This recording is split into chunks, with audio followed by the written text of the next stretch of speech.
तो I hope कि सबने जो है उसको कर लिया होगा। और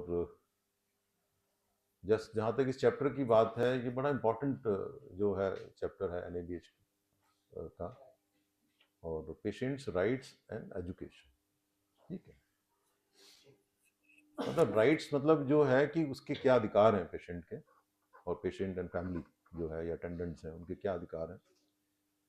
एंड एज रिगार्ड्स रिस्पॉन्सिबिलिटी जो होती है एजुकेशन, एजुकेशन मतलब एजुकेशन फॉर रिस्पॉन्सिबिलिटी, कि क्या क्या हम उनसे एक्सपेक्ट करते हैं, क्या patient and attendants and family members हमसे एक्सपेक्ट करते हैं, वो उनके राइट्स हैं। और as a health care provider हम पेशेंट और अटेंडेंट से, उनकी फैमिली से क्या एक्सपेक्ट करते हैं, उसको जो है वो उनकी रिस्पॉन्सिबिलिटीज होती है, इसलिए उसको एजुकेशन में कर दिया गया। ठीक है, तो we have to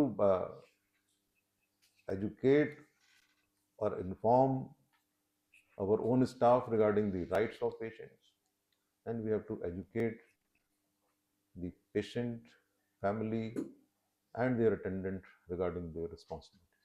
Basic, this is the chapter. मतलब NABH जो है हमसे क्या चाहता है, तो ये बेसिकली इंटेंट है इसका। तो हमसे क्या चाह रहा है NABH, कि ऑर्गेनाइजेशन जो है should define, protect and promote the patients rights, कि पेशेंट्स के जो जो अधिकार हैं या उनकी फैमिलीज के जो अधिकार हैं, जो अटेंडेंट्स के जो अधिकार हैं, वो हम डिफाइन करें, प्रोटेक्ट करें एंड प्रमोट करें। ठीक है, कैसे कर सकते हैं ये? The staff is aware of the rights and trained for the same. The staff of the hospital, doctors, nurses, managers,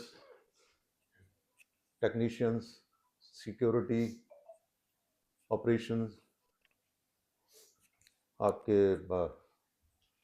housekeeping, GDA, everyone is considered as staff. So the staff जो है should be aware of regarding the rights of the patients, and they should be trained for that.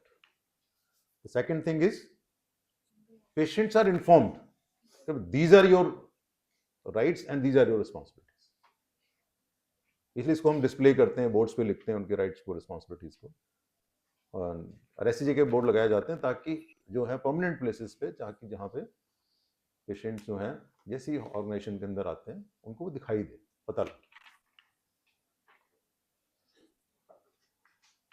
The expected cost of treatment क्या है और care plan क्या है। The patient जो है क्या एक्सपेक्टेड कॉस्ट है और केयर प्लान क्या है पेशेंट का। दूसरा क्या इंटेंट इस चैप्टर का, एनकरेजेस पेशेंट्स एंगेजमेंट, कि पेशेंट का एंगेजमेंट जो है with the health care workers, उसको एनकरेज करना। ठीक है, for what? To increase, enhance the clinical outcome, safety of the patients and the staff as well, and the quality of care. Second aspect uska ye. The third aspect is patients are educated about their responsibility, and there is mechanism to tell the patients and attendants regarding their जो है responsibilities as well as whatever their grievances, so how to sort out their grievances, उनकी complaints, उनके suggestions, तो उसकी there should be mechanism.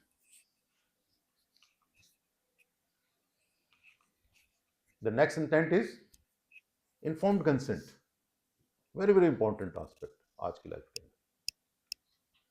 As per US system of treatment, the informed consent is a must. You must know what is informed consent. What is most important informed consent is risk, benefit and alternatives. They have to be told कि कोई भी हम procedure कर रहे हैं, कोई हम treatment करना चाहते हैं, कोई ऑपरेशन करना चाहते हैं, कोई इन्वेस्टिगेशन करना चाहते हैं, what are the risk, benefit and alternatives क्या हैं, ऑल्टरनेटिव के भी रिस्क बेनिफिट्स क्या हैं। तो इन्फॉर्म्ड कंसेंट है और इन्फॉर्म्ड रिफ्यूजल, बोथ। अगर रिफ्यूजल होता है तब भी जो है ट्रीटिंग डॉक्टर है या ट्रीटिंग कंसल्टेंट है या ट्रीटिंग स्पेशलिस्ट है has to communicate with the patient. Right to get information and education about in the language which they understand. Language कौन सी यूज करनी है? जो पेशेंट और उसके अटेंडेंट समझते हैं, इजी टू अंडरस्टैंड जो उनके लिए। ये नहीं हो सकता कि हम अंग्रेजी में बता रहे हैं, बंदों को आती तो है ही, या साउथ इंडिया में हिंदी बता रहे जाते हैं, उनको तो हिंदी आती ही। Organisation has a mechanism to capture patient experience, PRAM बोलते हैं इसको, इंक्लूडिंग प्रैम, कि पेशेंट रिपोर्टेड एक्सपीरियंस मेजर्स की भी कोई मैकेनिज्म होनी चाहिए जो जिसमें कि पेशेंट जो है अपनी एक्सपीरियंस को जो है वो रिपोर्ट कर सके, and to develop effective patient centred communication. तो ये 4-5 चीजें हैं जो कि इस चैप्टर का इंटेंट है।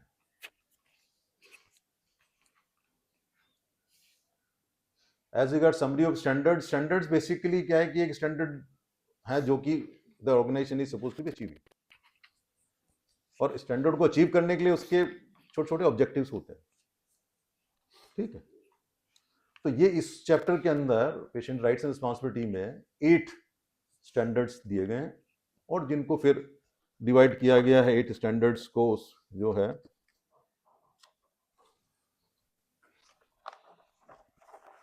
इसमें ऑब्जेक्टिव एलिमेंट्स जो हैं 52 ऑब्जेक्टिव एलिमेंट्स हैं, और ऑब्जेक्टिव एलिमेंट्स हैं वो 4 टाइप के होते हैं। एक कोर होते हैं जो कि मस्ट हैव, शुड हैव, जो इसमें कोर इसमें 12 हैं। दूसरा कमिटमेंट, कि जब आप फाइनल असेसमेंट होता है तो that commitment has to be fulfilled, तो कमिटमेंट टाइप के होते हैं जो कि 32 है इसके अंदर। अचीवमेंट वो 7 ऑब्जेक्टिव एलिमेंट्स हैं, और एक इसमें एक्सीलेंस से रिलेटेड है पूरे चैप्टर के अंदर।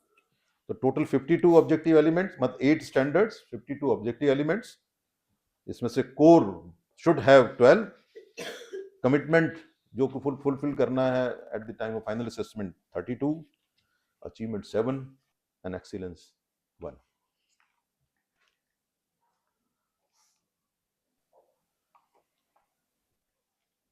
जो इसका फर्स्ट स्टैंडर्ड है, that is first standard is the organisation protects and promote the patients and family rights and inform them about the responsibilities during care.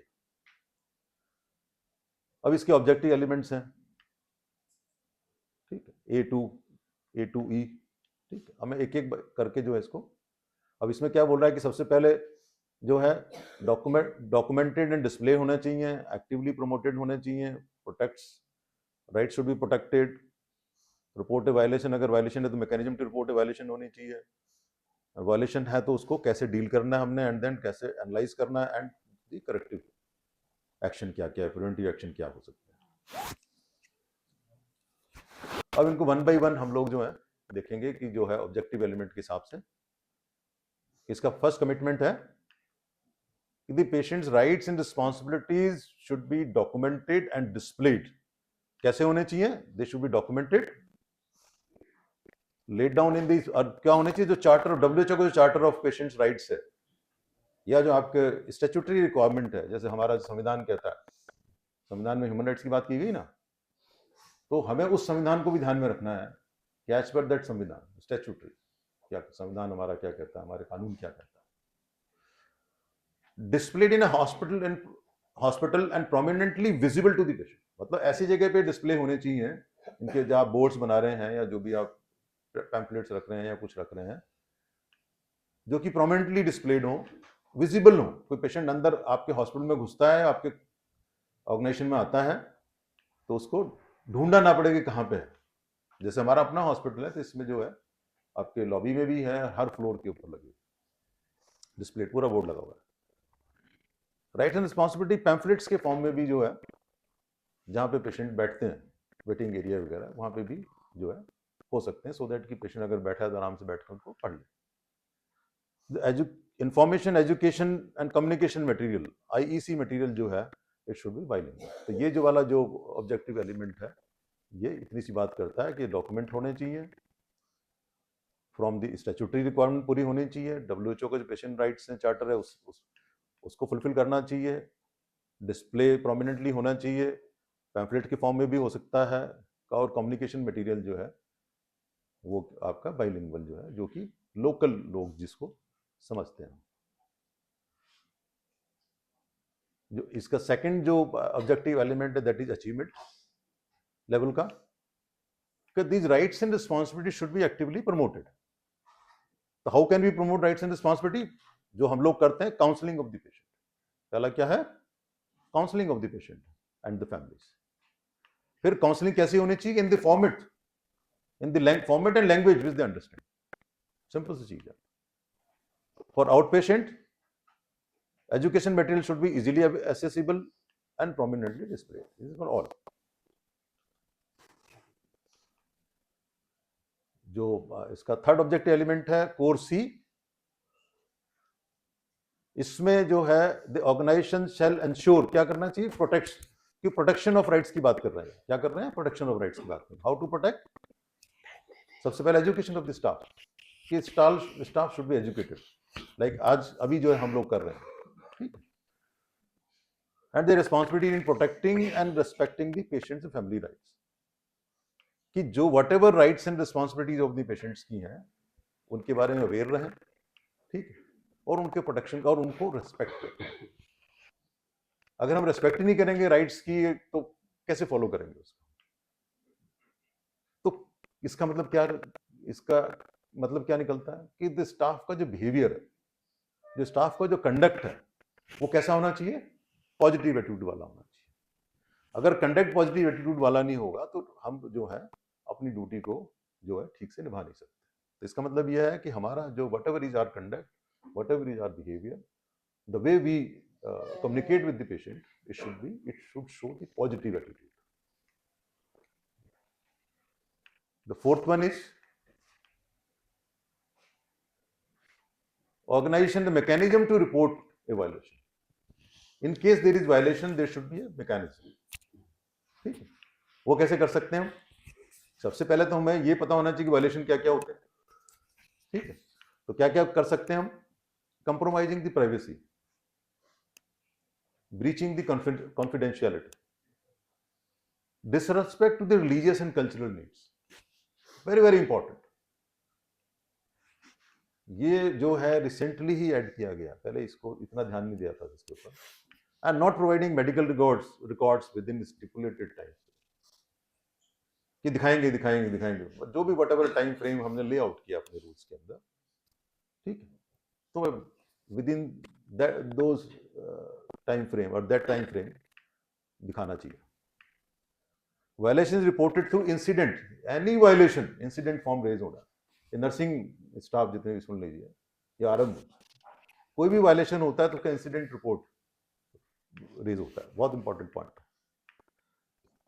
और दो सेकंड तरीका इसको करने का हुआ है फीडबैक, जो कि हमारे मैडम की टीम कर रही है, कि feedback of the eight the time of discharge या ओपीडी के टाइम फीडबैक ले रहे हो, ठीक है, और उसका भी एक प्रेस्क्राइब फॉर्मेट होता है, प्रेस्क्राइब फॉर्मेट का आप फीडबैक लेते हैं, ठीक है।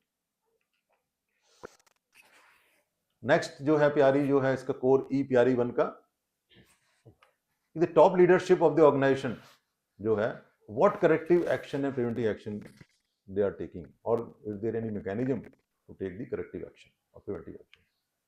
तो क्या करना पड़ता है? इंसिडेंट फॉर्म रेज होगा, इन्वेस्टिगेशन किया जाता है, and whatever we are doing उसका रिकॉर्ड मेंटेन करना है इंसिडेंट का, and what is the outcome of that complaint या दैट प्रॉब्लम, आउटकम क्या रहा, everything should be documented. Corrective and preventive action shall be taken in A time frame. ये नहीं कि भाई हम करेंगे, एक केस था जिसके अंदर ईमेल के ऊपर भी बात चल रही थी, मेरे ख्याल 2 साल पहले की बात है, और ईमेल पे बार बार जो जिसने कंप्लेंट की थी बार बार पूछ रहा था कब तक देंगे। मैंने कहा इट टेक्स टाइम, इसमें इन्वेस्टिगेशन हो रहा है इस केस का, आपकी कंप्लेंट के ऊपर, और इन्वेस्टिगेशन के अंदर 10 से 15 दिन लगेंगे। उसके बाद में आपको automatically without any reminder we will give you your the result, आपका जो वो है whatever action has been taken, वो हम आपको ईमेल पे बता दें। And that person, that attendant was very very satisfied कि हमने उसको टाइम फ्रेम बता दिया कि इस टाइप की कंप्लेंट के अंदर ये हो जो है इतना टाइम फ्रेम लगता है, तो वो that has to be defined. PRE 2 क्या है? कि patients and family rights support individual belief, values, and involve in decision making, involve the patient and family in decision making process. ये PRE 2 है, patient rights and education का standard 2. क्या हुआ कि support involvement the patient and family rights, support individual belief and values, and involvement of patient and family in decision making process. इसमें क्या कहते हैं, इसमें भी ऑब्जेक्टिव एलिमेंट्स हैं अलग अलग, तो इसको one by one objective elements हम इसके डिस्कस करेंगे. ये तो PRE 2 का commitment is respecting values and beliefs, cultural needs and spiritual needs. ये रेस्पेक्ट करना कि जो पेशेंट्स हैं और उसके अटेंडेंट्स हैं, क्या उनकी वैल्यूज हैं, क्या उनके बिलीफ्स हैं, विश्वास हैं, क्या उनकी कल्चरल रिक्वायरमेंट है, क्या उनकी प्रेफरेंसेस हैं, ठीक है, एंड क्या उनकी स्पिरिचुअल नीड्स हैं. बहुत इंपॉर्टेंट. इनफैक्ट यहां तक है कि अगर कोई पेशेंट ये कहता है कि भाई मैं जो है टर्मिनल केयर वाला पेशेंट है और उनके वो डिमांड करते हैं, आपसे रिक्वेस्ट करते हैं कि हम हनुमान चालीसा सुनाना चाहते हैं, या जो है पादरी को बुला करके जो है कोई प्रार्थना करना चाहते हैं, ठीक है, तो वो चीज़ जो आपको उस समय पे जो है आप उसको रिस्पेक्ट करनी है. ये इसका जो है वो है. कैसे करना है, तो how the organisation wish to address, कैसे करेगा कि इनकी कोई डाइटरी प्रेफरेंसेस हैं, वेजिटेरियन, नॉन वेजिटेरियन, नेगेटेरियन, वो हमें उस चीज़ का ध्यान रखना है. ये नहीं हो सकता है कि वेजिटेरियन को नहीं यहाँ तो अंडा खाना ही पड़ेगा, आपको प्रोटीन देना, अंडा आपको खाना ही पड़ेगा. हमें उसको ऑल्टरनेटिव बताना पड़ेगा हाई प्रोटीन डाइट का, ठीक है. सिमिलरली वर्शिप रिक्वायरमेंट, इसीलिए जो बड़े बड़े ऑर्गेनाइजेशन हैं, हॉस्पिटल्स हैं, वहाँ पे जो है आजकल जो है वो मंदिर, मस्जिद, गुरुद्वारे सभी एक जगह बना देते हैं, ठीक है. बहुत बड़ा ऑर्गेनाइजेशन तो अलग अलग बन जाते हैं. तो जिसका जैसा बिलीफ है, जिसका जैसा वर्शिप सिस्टम है, आपको आपका पेशेंट ज़्यादा बीमार हो रखा है, आपको प्रार्थना करनी भगवान से, तो अपने हिसाब से जो है, so that patient and their attendants they can go to the and worship, pray to the god as per their religion और as per their belief. Any specific requirement following that, ये बड़ा बड़ा इंपॉर्टेंट एस्पेक्ट है. अभी आपने देखा होगा कि हमारे हॉस्पिटल में एक जनरल साहब एक्सपायर हुए थे, रिटायर्ड जनरल साहब. what is expected of, was expected out of us, कि जो उनके एक्स-सर्विसमैन ऑफिसर के या एक्स-सर्विसमैन जवान के जो राइट्स एट द टाइम में, those rights should be followed. वैसे सबके लिए हैं, मगर इनके लिए कुछ स्पेशल सिस्टम है, ठीक है. वो जो स्पेशल सिस्टम है कि भाई आपको जो उनको क्या बोलते, ट्रिब्यूट बोलते हैं, क्या बोलते हैं उसको, जो है ना ट्रिब्यूट बोलते हैं शायद, है ना. हाँ, तो जो वो सिस्टम उस टाइप से फॉलो करें, रेस्पेक्ट के साथ बॉडी को रैप करें, रेस्पेक्ट के साथ. जैसे उनकी रिक्वायरमेंट थी कि ब्रॉड स्क्वायर है दिल्ली कैंट के अंदर, कि वहाँ पे जो है लास्ट राइट के जो उनके ट्रिब्यूट दिए जाएंगे, जो सर्विस पैटर्न के हिसाब से, तो उनको उसी हिसाब से जो है बॉडी को रैप करके उसी हिसाब से रेस्पेक्ट के साथ में जो है हमने वहाँ से वहाँ पे ट्रांसपोर्ट कराया, सो दैट कि जो है उनका जो एक बिलीफ है आर्म फोर्सेस वालों का, that is respected. And they were very happy कि भाई, क्योंकि मैं तो खुद फौज से हूँ, तो दे वर वेरी हैप्पी कि चलो यार, इनको जो है जनरल साहब को जो है at the age of 89 years भी जो है बिल्कुल वही रेस्पेक्ट मिला जो मिलना चाहिए, ठीक है.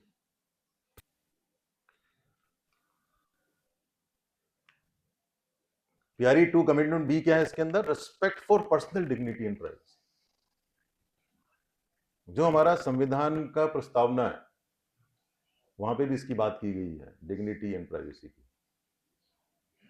आजादी से पहले और आजादी के बाद में क्या फर्क पड़ा, एक डिग्निटी का तो फर्क पड़ा. रेस्पेक्ट तो पहले ही मिलती थी, जिसका जिम में पैसा होता था, ताकत होती, पावर होती थी, बट डिग्निटी नहीं थी उस समय. Indians and dogs are not allowed था ना अंग्रेजों के टाइम पे. दैट इज डिग्निटी, इंसान को इंसान के तरीके से ट्रीट करना. तो ये वहां से आया, WHO में भी आ रहा है, बट ये है, अगर हम अपनी बात करें तो हमारे संविधान की प्रस्तावना में दे रखा है, डिग्निटी ऑफ ह्यूमन बीइंग बोला, डिग्निटी ऑफ इंडिविजुअल बोला. तो क्या कैसे करेंगे इसको हम, the hospital staff shall ensure what, ensure privacy and dignity during all stages of care.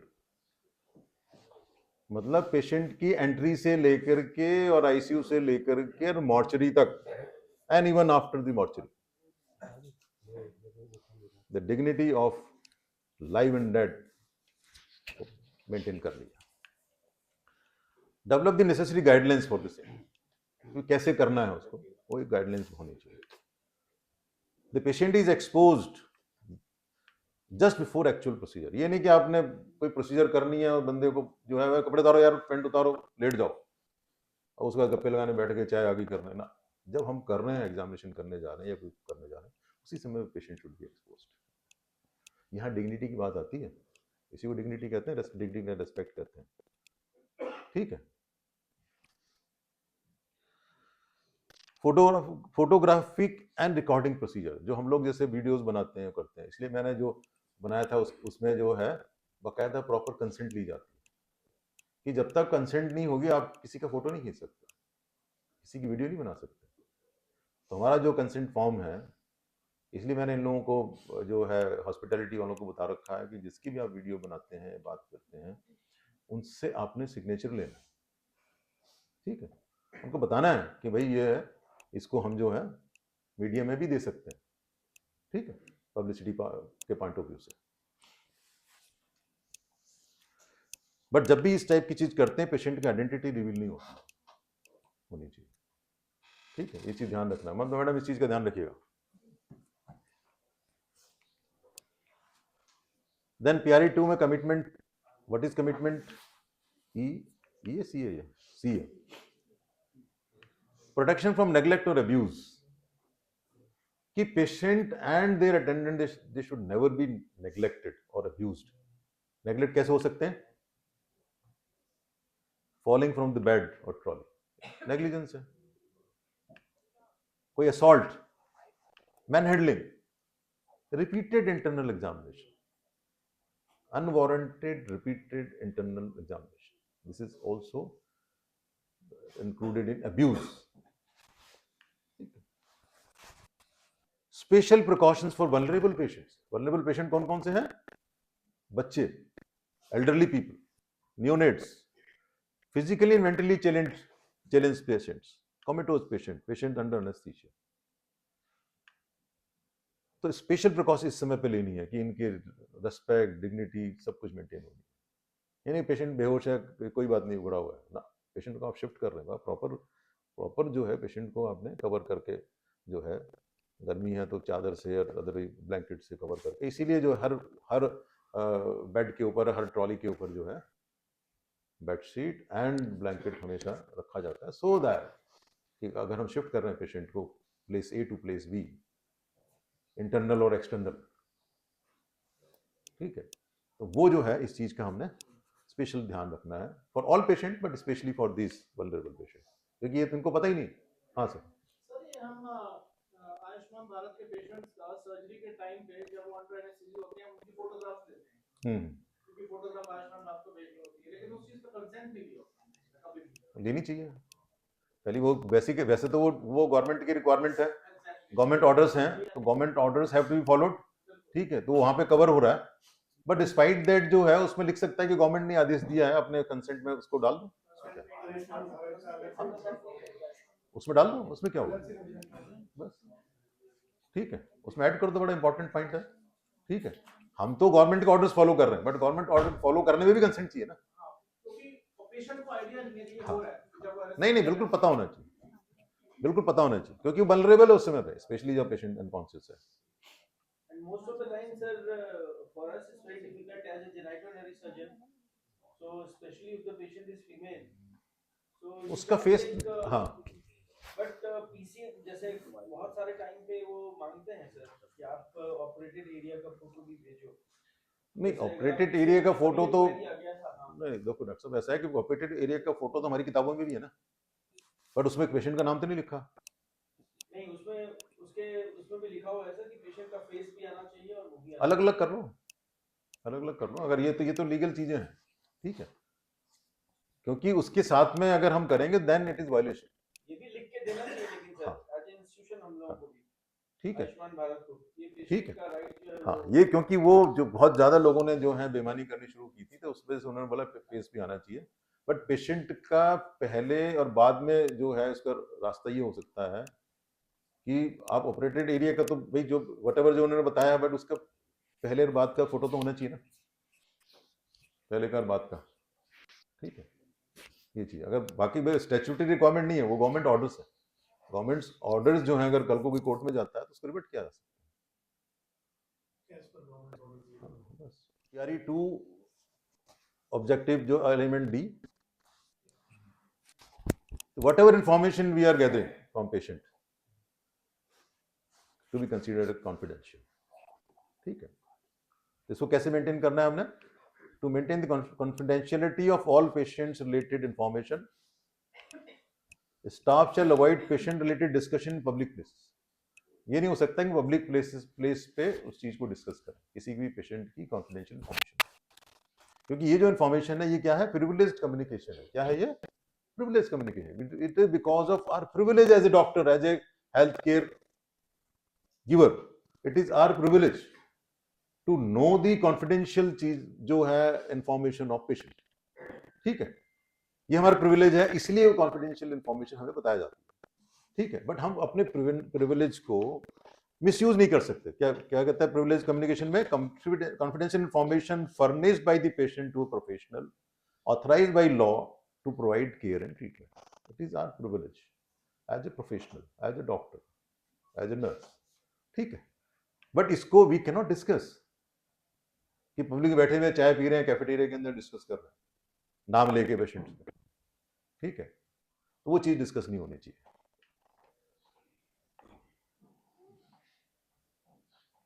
Confidential information क्या? जैसे अब HIV का एक दिन किसी ने मेरे से पूछा था, shall not be revealed without patient's permission. इसमें बड़ा डिलेमा है। Not be explicitly written pasted on the cover of the medical record. जैसे हमारी फाइल्स होती हैं उस पर आप HIV पॉजिटिव ये करके नहीं लिख सकते। एक दिन मैंने राउंड के टाइम पे, अगर आपको याद हो तो ICU 2 में मैंने डिस्कस किया था कि पेशेंट के फाइल कवर के ऊपर HIV स्टेटस लिखा नहीं होना चाहिए। ठीक है, लिखा हो रहा है तो इस जो है। दूसरा जो हम लोग जो कई बार लगा देते हैं कि क्या लगाते हैं वो जो इस टाइप के पेशेंट की वो जो यूनिवर्सल प्रिकॉशन वाला जो है ना, तो यूनिवर्सल प्रिकॉशन भी जो है अगर लगाते हैं तो भी बंदा स्टिग्मेटाइज होता है। स्टिग्मा तो प्रैक्टिकली वो अलाउड नहीं है अगर इसको आप बात करेंगे। ठीक है, तो हमें अपना एक कम्युनिकेशन सिस्टम होना चाहिए कि फाइल के अंदर अब हम लिख सकते हैं फर्स्ट जो कवर है, कवर के नहीं कलर कोडिंग तो साफ दिखता है ना, तो पेशेंट समझ जाता है। फाइल के फ्रंट पेज की ना की जगह उसके अंदर की तरफ लिख लो। ठीक है, और एक हमें हैबिट बनानी पड़ेगी सो दैट कि जब भी कोई डॉक्टर है या नर्स है या कोई देख रहा है तो अपना देख लो भी इसका क्या स्टेटस है, लेकिन फाइल कवर पे लिखना जो है इट इज नॉट अलाउड। ठीक है, इनफैक्ट यहाँ तक है कि जो है जैसे वाइफ हस्बैंड का जो HIV स्टेटस है, ठीक है, अब हस्बैंड पॉजिटिव है या वाइफ पॉजिटिव है तो हस्बैंड को बताना वाइस वर्सा बताना है कि नहीं बताना। ठीक है, बट इसमें यहां तक है कि भाई क्योंकि राइट उसके पार्टनर स्पाउस का भी राइट है, उस राइट को रिस्पेक्ट करते हुए कोर्ट में केसेस गए ये वाले बीच में कि वो जो है उनको कॉन्फिडेंस में लेकर के, यही तो है कम्युनिकेशन कि हमें as a health care professional pre test counselling post test counselling क्यों रखी गई? इसीलिए रखी गई, इसीलिए साइकोलॉजिस्ट को होना चाहिए या जो कम से कम डॉक्टर होना चाहिए हु अंडरस्टैंड्स कि इसके इम्प्लीकेशंस क्या है। ठीक है, अब यहां तक बात है, आई थिंक कर्नाटक स्टेट के अंदर हाईकोर्ट ने, आई थिंक उनके नॉट हाईकोर्ट, उनकी गवर्नमेंट ने ऑर्डर पास किया था कि eight the time of marriage, ये मेरे ख्याल 10-15-20 साल पहले की बात है, कि मैरिज से पहले आप जो है लड़के का लड़की का HIV स्टेटस मांग सकते हैं। कर्नाटक की स्टेट की बात है ये, मोस्ट वेबली, जहां तक साउथ इंडिया की स्टेट थी, मोस्ट वेबली शायद कर्नाटक। ठीक है, PRE 2 commitment E, refusal of treatment. The patient has a right to refuse. आपने पेशेंट को लिया, सारी काउंसलिंग हो गई, सारा कंसेंट फॉर्म साइन हो गया, OT टेबल पर लिटा दिया, या आप प्रोसीजर जो है रूम के अंदर ले गए, गैस्ट्रो लैब है या रेस्पिरेटरी लैब है ना, तो वहां पेशेंट मना कर सकता है। तो we have no right to force कि नहीं अब तो करना ही पड़ेगा, एक बार तुमने कंसेंट दे दी, नहीं। ठीक है, तो इन केस क्या है, तो doctor shall explain the consequences refusal. ये हमारी रिस्पॉन्सिबिलिटी बनती है कि हमें जो है काउंसलिंग करनी चाहिए और एक्सप्लेन करना चाहिए 1 to 1। जो ट्रीटिंग फिजिशियन है, ट्रीटिंग डॉक्टर है या ट्रीटिंग सर्जन है जो है, उसकी रिस्पॉन्सिबिलिटी है consequence refusal of treatment, and that same should be documented. जैसे कि हमने बोल रखा है कि भाई जो कंसेंट फॉर्म है, कंसेंट फॉर्म में ही अगर हम जब उसको रिस्क बेनिफिट अल्टरनेटिव्स बताते हैं, उसी समय सब चीज बता देते हैं। उसी में जो है हमने कहा कि इसी में अगर हाँ है तो कंसेंट है, ना है तो रिफ्यूजल, सेम फॉर्म के अंदर। लेकिन अगर हाँ कर रखी है तो at the time of the starting of treatment, just starting of treatment ही रिफ्यूज हो सकता है, और हमें उनके उस ऑर्डर का, जो उनके रिफ्यूजल को रेस्पेक्ट करना है एज ए प्रोफेशनल। क्योंकि अगर हम जो हैं, सपोज आपने ओटी में पेशेंट को लिया हुआ है और सब कंसेंट वगैरह सब है, एनेस्थीसिया की कंसेंट भी है, सर्जरी की कंसेंट भी है, और ओटी पे लेटने से एनेस्थीसिया देने से पहले नहीं मैं नहीं कराता जी, मुझे नहीं कराना, उस समय पर अगर आप उसके चाकू लगाते हैं, ऑपरेट करते हैं, that is equivalent to assault. ठीक है, तो असॉल्ट की कैटेगरी में आएगा, क्रिमिनल जो है केस आपका आ सकता है। इसलिए जो decision of the patient should be respected. PRE 2 का commitment F is right to seek additional opinion. Each and every patient has a right to seek second opinion और एडिशनल ओपिनियन विद इन और outside. अगर कोई patient ये कहता है, attendants ये कहते हैं कि भाई हम बाहर से डॉक्टर को ओपिनियन लेना चाहते हैं, देखो ट्रीटमेंट में इन्वॉल्व करना हमारे पर डिपेंड करता है, बट ओपिनियन के लिए विद इन कि भाई यहाँ जैसे 4 मेडिसिन में डॉक्टर हैं, हर सब्जेक्ट के 2 डॉक्टर हैं, ठीक है, मैं उससे ओपिनियन लेना चाहता हूँ, ले लो, नो प्रॉब्लम। ठीक है, फिर उसकी विल है पेशेंट की, वो किससे ट्रीटमेंट कराना चाहता है। बाहर से किसी को लाके दिखाना, सेकंड ओपिनियन लेना चाहता आप मना नहीं कर सकते। ठीक है, तो respect the decision of the patient का, और हमें इस काम में उसकी सहायता करनी। ये नहीं कहना कि नहीं यार अगर तुम सेकंड ओपिनियन लो हम डिस्चार्ज कर दें, दिस इज रॉन्ग। ठीक है, वो नहीं कर सकते, धमका नहीं सकते पेशेंट। ठीक है, हमें उसमें क्या है, पहले facilitate access to the all relevant information and clinical evaluation. Request for additional information on a particular physician in the terms of qualification and experience may be provided. अगर वो जानना चाहते हैं कि डॉक्टर साहब की क्वालिफिकेशन क्या है, एक्सपीरियंस क्या है, ट्रेनिंग क्या है, तो ये भी हम जो है हमें बतानी है, छुपा नहीं सकते। कोर पीआरई 2 कोर जी इन्फॉर्म्ड कंसेंट की बात कर रहे हैं। यहाँ पे क्या कर रहे हैं, इन्फॉर्म्ड कंसेंट। इन्फॉर्म्ड कंसेंट में वही जैसे मैंने बताया था कि जितने जहां पे भी जो है transfusion of blood transfusion of blood है, ब्लड कंपोनेंट, सर्जरी, कोई रिसर्च प्रोटोकॉल है, ठीक है, कोई इन्वेजिव प्रोसीजर कर रहे हैं, हाई प्रोसीजर कर रहे हैं, सब में जो है the consent is a must. तो इन्फॉर्म्ड कंसेंट क्या है, कौन लेगा, ट्रीटिंग डॉक्टर।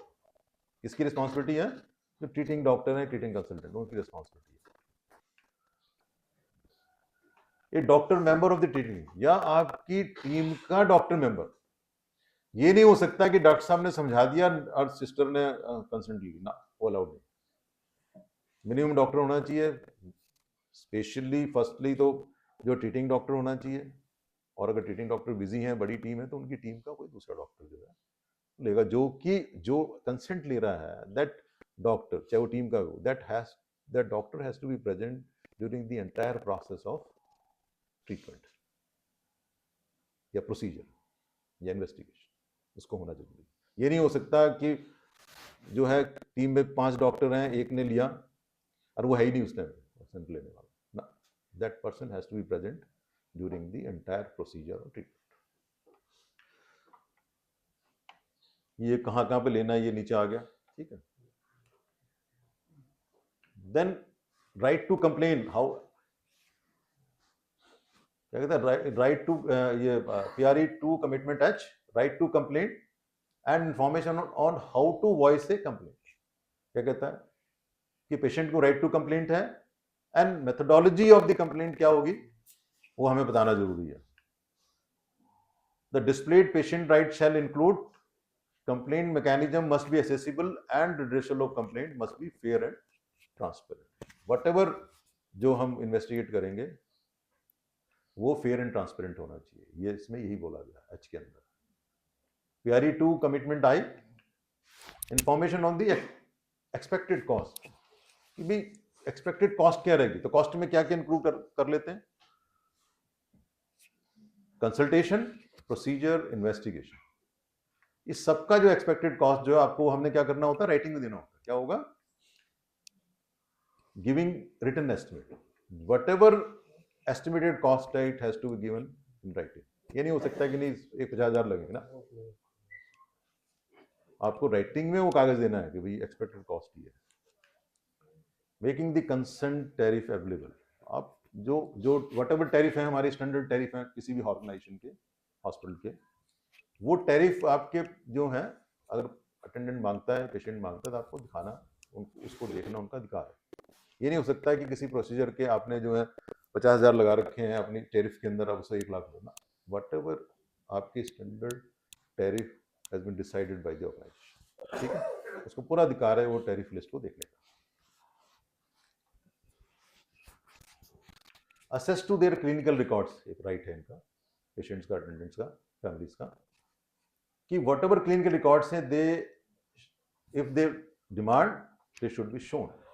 ठीक है, in consonance with the code of medical ethics laid down by the medical council of India, statutory requirement.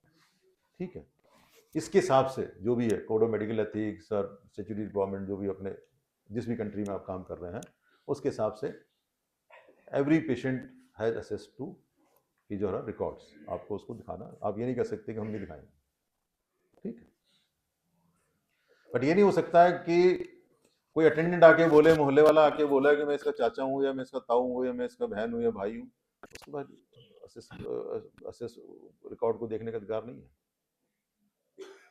Patient himself और हरसेल्फ. ठीक है, in case of minor, parents को, गार्जियन को अधिकार है. अगर कोमेटोज पेशेंट है तो उसका जो फर्स्ट एनओके है, किसको अधिकार है, नेक्स्ट ऑफ किन को अधिकार. आई थिंक नेक्स्ट उसमें होगा वो. Name of the treating doctor, care plan, progress and information of their health care needs. तो जो कमिटमेंट प्यारी 2 कमिटमेंट के क्या है कि इनको अधिकार क्या है, पेशेंट और फैमिली को name of the doctor treating doctor जानने का, उसका जो केयर प्लान क्या है, एंड प्रोग्रेस एंड इंफॉर्मेशन जानने का अधिकार. इसलिए केयर प्लान पे जो है बहुत ज़्यादा ध्यान दिया जाता है, और फाइल में भी जो लगे होते हैं उसको ऐसे ही साइन कर देते हैं कंसल्टेंट लोग बिना लिख के. ठीक है, तो ये चीज़ आप लोगों ने ध्यान रखना है, बहुत ही इंपॉर्टेंट एस्पेक्ट है ये. क्योंकि अगर केयर प्लान अगर आपका लिखा हुआ नहीं है राइटिंग के अंदर, आपने कोई प्रोसीजर की है और कुछ प्रॉब्लम हो गई है, तो फिर आप नेग्लिजेंस से फंस जाओगे. आपका केयर प्लान लिखा हुआ है कागज के ऊपर, आपका डिस्कस किया हुआ है, आपने उससे कंसेंट ले रखी है, कहीं कोई प्रॉब्लम नहीं है. ठीक है, आप बोल दीजिए हमने तो वर्बल कंसेंट ली थी, ये लिया, तो वो नहीं चलता. ठीक है, progress of the patient and health care needs, इसके बारे में हमने ध्यान रखना है, are discuss with the patient family. ठीक है, नेक्स्ट है PRE 2 achievement I. Information regarding their care would be provided to self and family.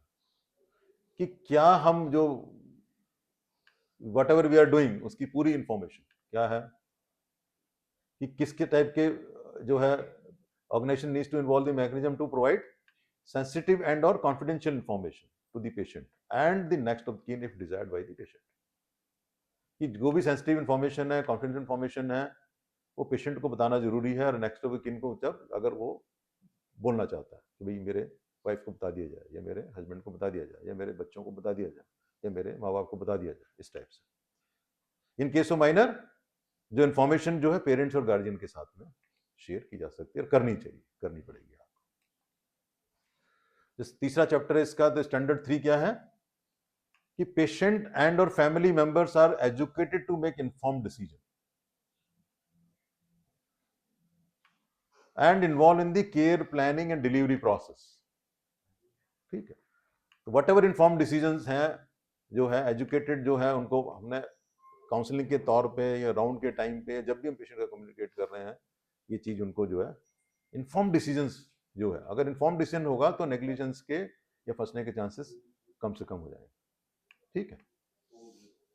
Care plan, फिर इसने बात की care plan and delivery process. ठीक है, it has to be discussed with the patient and their families और their families. इसके objective elements हैं A to E। अब प्यारी 3 कोर A इसमें क्या बोल रहा है कि पेशेंट एंड और family members are explained about the proposed care. क्या है केयर में, क्या है, risk, benefits, alternatives and possible complications. Basically informed consent जो है उसकी बात कर रहा था, इन्फॉर्म्ड डिसीजन के पॉइंट ऑफ व्यू से बात हो रही है। क्या कहते हैं, risk, benefit, expected results, alternative and possible complications. Referral to internal और एक्सटर्नल सर्विसेज, ये भी जो है पेशेंट के साथ डिस्कस करना in a language which they understand. All the information should be documented and signed by the doctor. जो treating doctor है, ट्रीटिंग कंसल्टेंट है, उसी को करना साइन। इस पे कोई आपकी जगह को दूसरा नहीं करेगा sign. Explain detail the expected outcome, whatever जो हम लोग काउंसलिंग करते हैं मेरे ऑफिस में जो होती है। ठीक है, हम प्रॉपरली प्रेस्क्राइब फॉर्मेट में हम लोग करते हैं, जो हम लोगों ने अपना तैयार किया। ठीक है,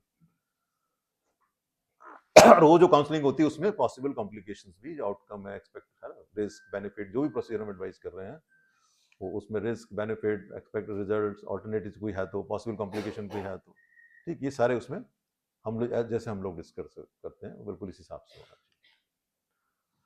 the next is achievement B, PRE 3 achievement B. The care plan is prepared and modified in consulting. जो वट एवर, जैसे पेशेंट जब आया उस समय पे कोई केयर प्लान बना हमारा, फिर इन्वेस्टिगेशन रिपोर्ट रिजल्ट्स आए, मॉडिफिकेशन हो गया उसके अंदर, that is also required to be discuss with patients and their attendants and their families. ठीक है, बहुत जरूरी है। क्या है कि about their treatment option, risk, benefits, if possible incorporate patient and family concern and request. कई बार आता है ना कि भाई हमारा जब डिस्कस करते हो, जब आप लोग काउंसलिंग करते हैं तो जो रिक्वेस्ट आती है उसके हिसाब से हम जो उसको मोल्ड करने की कोशिश करते हैं। रिलीजियस, कल्चर, स्पिरिचुअल व्यूज, इनका भी ध्यान रखना होता है। ठीक है, and the limited to statutory requirement. कोई रिक्वेस्ट अगर की है गई है, किसी ने करी है, तो वो क्या है, स्टैट्यूटरी रिक्वायरमेंट के हिसाब से। कल को रिक्वेस्ट हो सकती है कि भाई जो है क्या, नो रिसस्टेशन, क्या उसका शॉर्ट फॉर्म, DNR। अब जैसे DNR की अगर हम बात करें इसके अंदर, तो DNR जो है भारत के संविधान के हिसाब से कहीं पे या भारत के कानून में कहीं नहीं आता, नो नॉट रिसस्टेट। सुप्रीम कोर्ट ने, ऑनरेबल सुप्रीम कोर्ट ने एक ऑर्डर पास किया था, आई थिंक 2 साल पहले की बात है, जिसमें तो बोला था कि पेशेंट अपने होशोवास के अंदर जब कोई अपनी विल करता है, क्या करता है, it has to be in the form of will, and will should be registered. Registered कहाँ होगी, मिनिमम क्लास 1 मजिस्ट्रेट के उसमें, कि मुझे रिसस्टेट नहीं किया जाए, तब स्पेशल सर्कमस्टांसेस के अंदर जो है DNR को इम्प्लीमेंट किया जा सकता है, रेयरेस्ट ऑफ रेयर केस के अंदर। ठीक है, अदरवाइज एक सिस्टर का केस है जो कई साल बेहोश रही थी, आई थिंक उसके वो केस सुप्रीम कोर्ट में गया था, उसके बाद एक आध केस और गया है, तो इसलिए उसने बोला है कि भाई अगर पेशेंट ने जब वो जिंदा है था, होशोवास में था, विल की है, will has to be registered, notary से नहीं चलेगा। ठीक है, उस सिचुएशन के अंदर रेयरेस्ट ऑफ रेयर के अंदर जो है DNR आता है, तो वहां इसकी बात की गई है। Organisation could develop a structured mechanism to implement and capture the same, whatever जो we have discussed now. PRE 3 commitment E, results of diagnostic test and the diagnosis। ये जो है इन ब्रॉड टर्म पेशेंट के साथ में हमने जरूर बताना है। ठीक है, जो आजकल कर भी रहे हैं, क्योंकि वो जो है एविडेंस बेस्ड मेडिसिन के चक्कर में, कि ब्रॉडर टर्म्स के अंदर आप बिल्कुल किताब ना, मतलब पेशेंट को जो है, हमने डॉक्टर थोड़ा बनाना है, मगर क्या है कि ब्रॉडर टर्म के अंदर जो है वट एवर रिजल्ट्स हैं, इन्वेस्टिगेशन रिजल्ट्स हैं, वो डिस्कस करके बताना, तभी तो पेशेंट समझेगा कि वो ये प्रोसीजर बता रहे हैं, ये ट्रीटमेंट बता रहे हैं, तो इसको करना है कि नहीं करना है, कितना करना है, क्या करना है।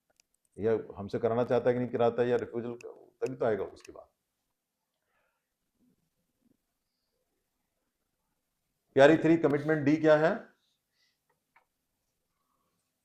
Explained about the change in patients condition in A timely manner, कि वट एवर कंडीशन पेशेंट की चेंज हो रही है विद इन डिजायरेबल टाइम जो है वो बताना जरूरी है। ये नहीं हो सकता है कि कोई पेशेंट को कोई कॉम्प्लिकेशन हो गया या कॉम्प्लिकेशन हुआ है तो हम उसको बता ही नहीं रहे, छुपा रहे, या कार्डियक अरेस्ट रात को हो गया तो मैंने नहीं बता नहीं रहे, हो रहा तो बताना पड़ेगा आपको, टाइमली बताना पड़ेगा, और विद इन टाइमली बताओ, बताना है, सो दैट कि they are prepare to accept the result of your treatment. ठीक है, तो टाइमली काउंसलिंग क्या इंक्लूड करती है? इंप्रूवमेंट अगर कोई हो रहा है तो, डिटोरेशन कोई हो रहा है तो, और अकरेंस ऑफ कॉम्प्लिकेशन, ये टाइमली इंफॉर्मेशन पेशेंट एंड उसके अटेंडेंट को मिलनी चाहिए। Withholding of resuscitation requests from relatives and family could be discussed within ethical and legal parameters, जो मैंने अभी डिस्कस किया था DNR वाला। आई करो अचीवमेंट ई, PRE 3 अचीवमेंट ई क्या है? मल्टी डिसिप्लिनरी काउंसलिंग, जैसे हम लोग करते हैं कि भी जिस जिस डिपार्टमेंट का जिस जिस सब्जेक्ट का इन्वॉल्वमेंट है, स्पेशलिस्ट का इन्वॉल्वमेंट है, ठीक है, उनका होना जरूरी है। ठीक है, कैसे? जैसे led by clinician incharge of the patient. जो मल्टी डिसिप्लिनरी काउंसलिंग है उसको कौन लीड करेगा? जो प्राइमरी कंसल्टेंट है। अगर डिफरेंट स्पेशलिटीज वाले हैं तो डिफरेंट स्पेशलिटीज वाले भी उसमें साथ में आएंगे, डॉक्टर्स ऑन डिसेबिलिटी। इस काउंसलिंग में नर्सेज एंड फिजियोथेरेपिस्ट भी इंक्लूड होने चाहिए।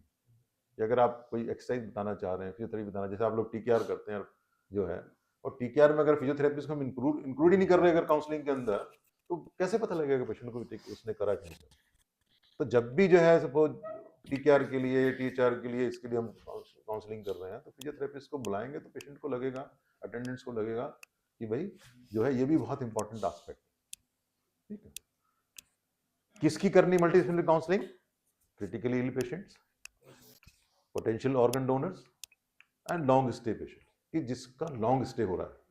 ठीक है, वैसे तो क्या है कि गवर्नमेंट ने नियम ऐसे बना रखे हैं कि आपको एक्सटेंशन जो है, गवर्नमेंट पेशेंट को एक्सटेंशन देने के लिए आपको देना पड़ता है, पूरी कंडीशन भेजनी पड़ती है। तो सेम चीज जो हम जो है वट एवर ब्रीफ हम दे रहे हैं उनको, ऑर्गेनाइजेशंस को, ठीक है, गवर्नमेंट की एजेंसीज को, सेम जो है हमने इन लोगों को जो है पेशेंट और पेशेंट के अटेंडेंट्स को, स्पेशली अटेंडेंट्स रिलेटिव्स को, जो फैमिली को बताना है। नेक्स्ट, जो चौथा इसमें जो स्टैंडर्ड क्या है? इन्फॉर्म्ड कंसेंट की बात कर रहा है कि इन्फॉर्म्ड कंसेंट जो है इसके बारे में थोड़ा सा डिटेल में इसमें दिया गया है इस चैप्टर के अंदर। तो इन्फॉर्म्ड कंसेंट का जो पहला जो है कोर ए जो है, PRE 4 कोर ए क्या कहता है?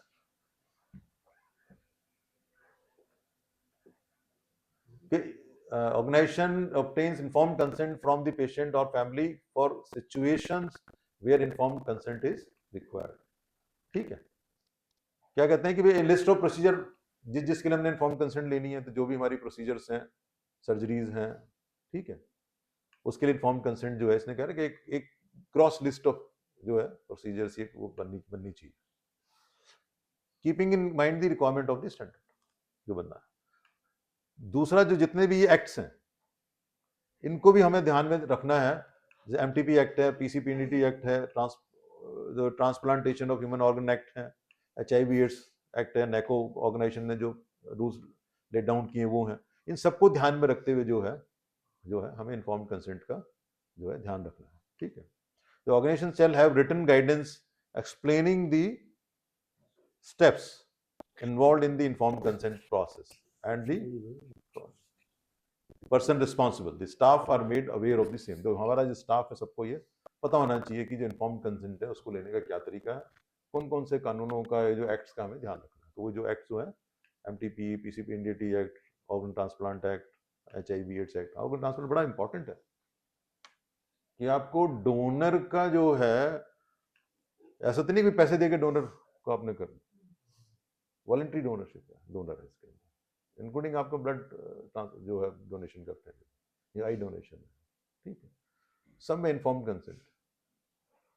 The patient has to be, the person has to be, जो डोनर है has to be counselled properly, ठीक है। नेक्स्ट, PRE 4 कमिटमेंट बी कि वट एवर जो है inform consent process adheres to the statutory norms, ठीक है, जो भी नियम है स्टैट्यूटरी नॉर्म्स हैं उनके, उसके अलावा अदर देन जो मैंने अभी एक्ट आपको बताया कि कंसेंट जो है वो प्रोसीजर से पहले होनी चाहिए। ये नहीं कि आपने प्रोसीजर कर दी बाद में साइन करा ली, या पहले साइन करा ली पता ही नहीं कौन सी प्रोसीजर हो रही है, ठीक है। Taking consent before the procedure, at least one witness should be there. वैसे मैं हमेशा कहता हूँ कि 2 विटनेस होने चाहिए। 2 विटनेस क्यों होने चाहिए? एक विटनेस होना चाहिए जो कि पेशेंट की साइड से है, और एक विटनेस होना चाहिए आपके ऑर्गेनाइजेशन की साइड से, ठीक है। बट यहां पे ये बात कर रहा है कि मिनिमम एक विटनेस, और विटनेस कौन सा होना चाहिए? वो विटनेस होना चाहिए कि जो कि थ्रू आउट दी काउंसलिंग बैठा हुआ है। ये नहीं हो सकता कि अब कोई मिल नहीं रहा, अभी साइन कर दो उसको ना, उसको पता ही नहीं क्या डिस्कस हुआ डॉक्टर साहब के और पेशेंट के बीच में या फैमिली के बीच में क्या डिस्कस हुआ। So that witness has to be present during entire process of counseling.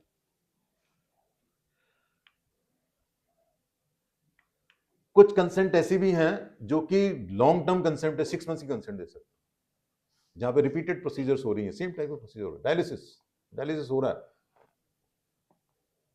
जो गवर्नमेंट ऑर्गेनाइजेशन ने 6 मंथ्स का रेफरल देते हैं डायलिसिस करने के लिए, ठीक है। तो कंसेंट भी 6 मंथ्स की हो सकती है, बट उसको हर बार उसको उस कंसेंट को एंडोर्स करना पड़ेगा। आप टेबल बना लेते हैं, उसके अंदर कंसेंट के ऊपर मेन कंसेंट साइन होती है, टेबल बना, हर बार जब भी वो आएगा डायलिसिस के लिए पेशेंट आता है आती है, उस समय पे जो है उसके इनिशियल ये साइन लेने जरूरी है, ठीक है। पूरा बैठ के वो करने की रिक्वायरमेंट नहीं, क्योंकि आपने 6 मंथ्स की जो है इसके अंदर लॉन्ग टर्म कंसेंट जो है अलाउड है, maximum 6 months. Patient endorses the consent at each repeat treatment, जब भी आता है डायलिसिस के लिए, ठीक है, तो वहां पे एंडोर्समेंट होता है, जो एक टेबल बनी उसमें एंडोर्स करके कि हाँ अभी मैंने जो है करके साइन करता है। बट फ्रेश कंसेंट कब आएगी? जब कोई ट्रीटमेंट मोडालिटी चेंज हो जाए, ठीक है, change in treatment modality, in that case fresh consent is required. Next, PRE 4 Core E, what it includes? Information regarding the procedure, risk, benefit, alternatives, complications. Who will perform the procedure? And language that they can understand. Basically, उसको repeat कर रहा है basically. The consent shall be the name of the doctor performing the procedure. क्योंकि जिन्होंने procedure करनी है या operation करना है या इन्वेस्टिगेशन करना है, ठीक है, वही डॉक्टर जो है जो है कंसेंट लेनी होगी। When more than speciality involve है, जैसे हमारे यहाँ होता है, तो उस समय में हम लोग कहते हैं कि नहीं भाई एनेस्थीसिया वालों को भी बुलाओ और सर्जरी वालों को भी बुलाओ, कार्डियोलॉजी वाले उनको भी बुलाओ, सो दैट जो इनका जो मेन कंसल्टेंट है उस डिपार्टमेंट का, उस स्पेशलिटी का, वो उसमें होगा और वो अपने अपने सब्जेक्ट के बारे में बताएंगे। जैसे एनेस्थीसिया वाले अपना बताते हैं कि भाई आपको एनेस्थीसिया देने में ये रिस्क है, सर्जरी के वाले कहते हैं, सर्जन कहते हैं आपको एनेस्थीसिया देने में ये रिस्क है, ऑपरेशन मैं कर दूंगा बट ये रिस्क है। तो कार्डियोलॉजी वाले बोलते हैं आप कार्डियोलॉजी क्लियरेंस ले रहे हो, कार्डियोलॉजी वाले बोलते हैं कि ये रिस्क है मेरी तरफ से, मैं ये दवाई बंद कर रहा हूँ, ये शुरू कर रहा हूँ, ठीक है। तो मल्टी डिसिप्लिनरी काउंसलिंग की बात की थी ना आगे पहले, यहाँ पे वही वाली बात हो रही है। Each doctor will have to explain his role and address all aspects required for informed consent, ठीक है। Each surgeon and team explain their role and the benefit, risk, alternatives of the procedure they are performing, ठीक। अगर under trainee doctor है, आपके PG वाले doctors हैं, JR1, JR2, JR3, super specialisation के अंदर जो आपके SR1, SR2 जो भी आपके वो होते हैं सुपर स्पेशलिटी वाले जो ट्रेनिंग है, उनके पास ये अधिकार नहीं है, ठीक है, क्योंकि they are working under, they are trained under some consultant और स्पेशलिस्ट, ठीक है। तो क्या कहता है, the same shall be, if it is a doctor under training, the same shall be specified. बताना पड़ेगा कि ये जो है हम ट्रेनिंग ये जो है JR3 हैं या SR3 हैं या SR2 है, ठीक है।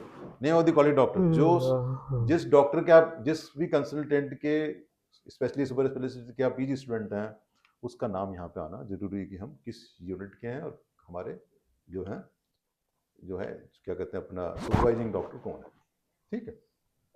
तब अगर ये ले रहा है तब वो वैलिड होगी, अदरवाइज नहीं होगा। Next, PRE 4 core E includes informed consent includes information regarding the procedure, जो पहले ही बताया, रिस्क बेनिफिट द्वारा बोल रहा हूं। इसमें क्या कह रहे हैं, the consent form shall be minimum bilingual. क्या क्या हो सकता है कि कंसेंट फॉर्म क्या है, बाइलिंगुअल होना चाहिए, ठीक है। जैसे अंग्रेजी हिंदी की यहाँ बात कर रहे हैं कि अंग्रेजी में भी हिंदी में भी, ठीक है, सो दैट कि जिसको हिंदी आती है हिंदी समझ लेगा, अंग्रेजी या साउथ इंडिया में तो उनकी लैंग्वेज या इंग्लिश में, इस टाइप से जो दो लैंग्वेज। क्लियर डॉक्यूमेंटेशन, लैंग्वेज का क्लियर डॉक्यूमेंटेशन होना चाहिए कंसेंट फॉर्म पे।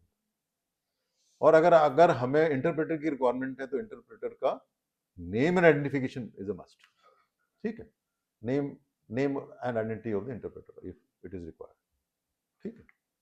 जैसे आपको याद होगा कि जो केनिया के कहाँ के पेशेंट आए थे तो हमने वहीं का एक जो है इंटरप्रेटर बुलाया था जो कि कम्युनिकेट करता था डॉक्टर्स के बीच में, पेशेंट के बीच में और उसके अटेंडेंट के बीच में।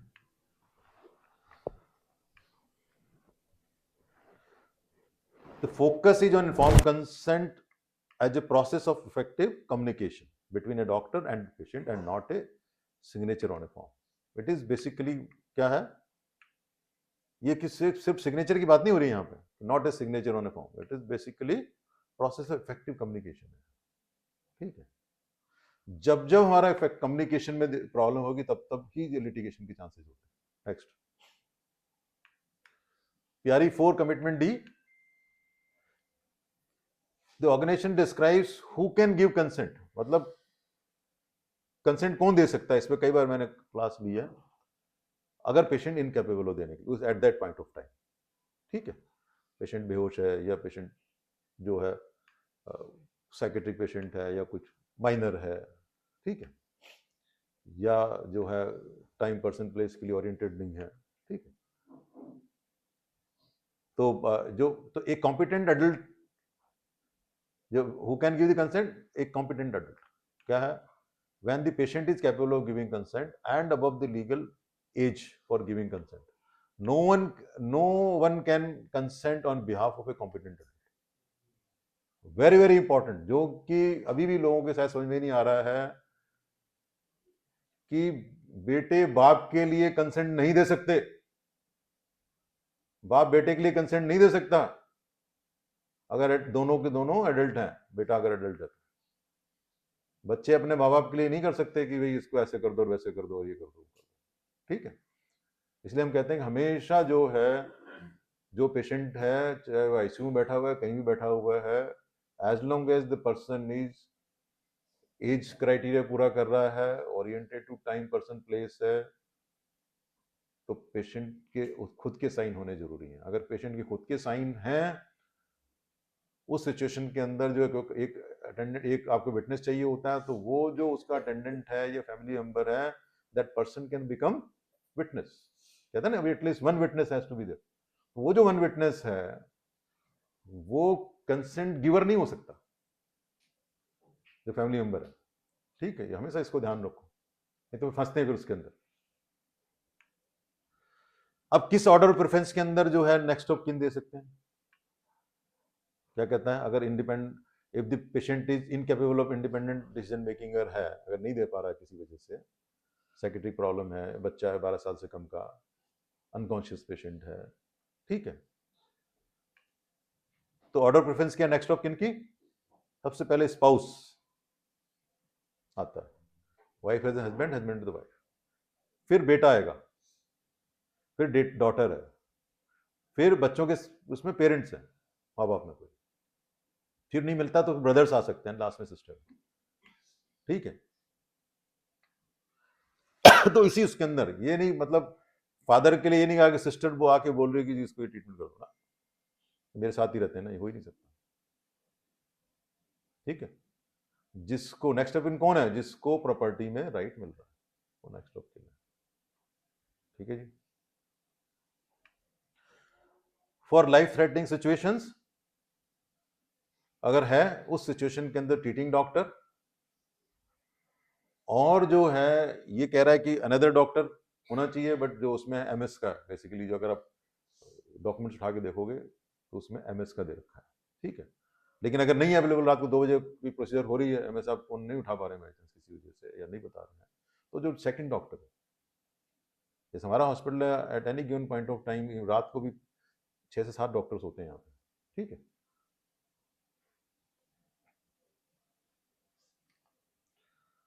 प्यारी 4 core E, the inform consent जो है, जो पर्सन परफॉर्मिंग द प्रोसीजर, जो प्रोसीजर करनी है, जो प्राइमरी कंसल्टेंट है, प्राइमरी स्पेशलिस्ट है, जिसने करनी है, वही जो है कंसेंट को ले सकता है। And the shall be responsible for entire consent process, जिसने प्रोसीजर करनी है। ये कह रहा है परफॉर्मिंग, बहुत बड़ा इंपॉर्टेंट वर्ड है ये, the person performing the procedure, ठीक है। shall be responsible for entire consent process including providing explanation and taking the signature. Doctor साहब की रिस्पॉन्सिबिलिटी है, कोई भी सिस्टर या कोई भी और दूसरा कंसेंट नहीं ले सकता। It is not acceptable if the person performing the procedure only explains and the written consent is taken by the nurse. ये acceptable नहीं है। A doctor member of the team can take the consent on behalf of person performing the procedure. ये किसी के दिमाग में procedure आता है, ये मैंने पहली जो है क्लियर इसको कर दिया था। नेक्स्ट, PRE 5 क्या कहता है? Patient and family have a right to information and education about their health care needs. इसमें डिटेल में बताओ, आगे देखते हैं क्या बोल रहा है। बहुत सारे इसके अंदर जो है ऑब्जेक्टिव एलिमेंट। PRE 5 कोर ए, ये क्या कह रहा है? Educated in language and format that they can understand. बहुत ज्यादा रिपीटेशन है इसके अंदर, ठीक है। एजुकेट कैसे करना है हमने?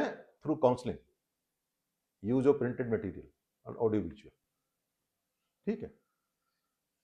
कि काउंसलिंग के थ्रू है, प्रिंटेड मटेरियल के थ्रू एजुकेशन दे सकते हैं और ऑडियो विजुअल एड के थ्रू दे सकते हैं। PRE 5 क्या कहता है? कमिटमेंट बी,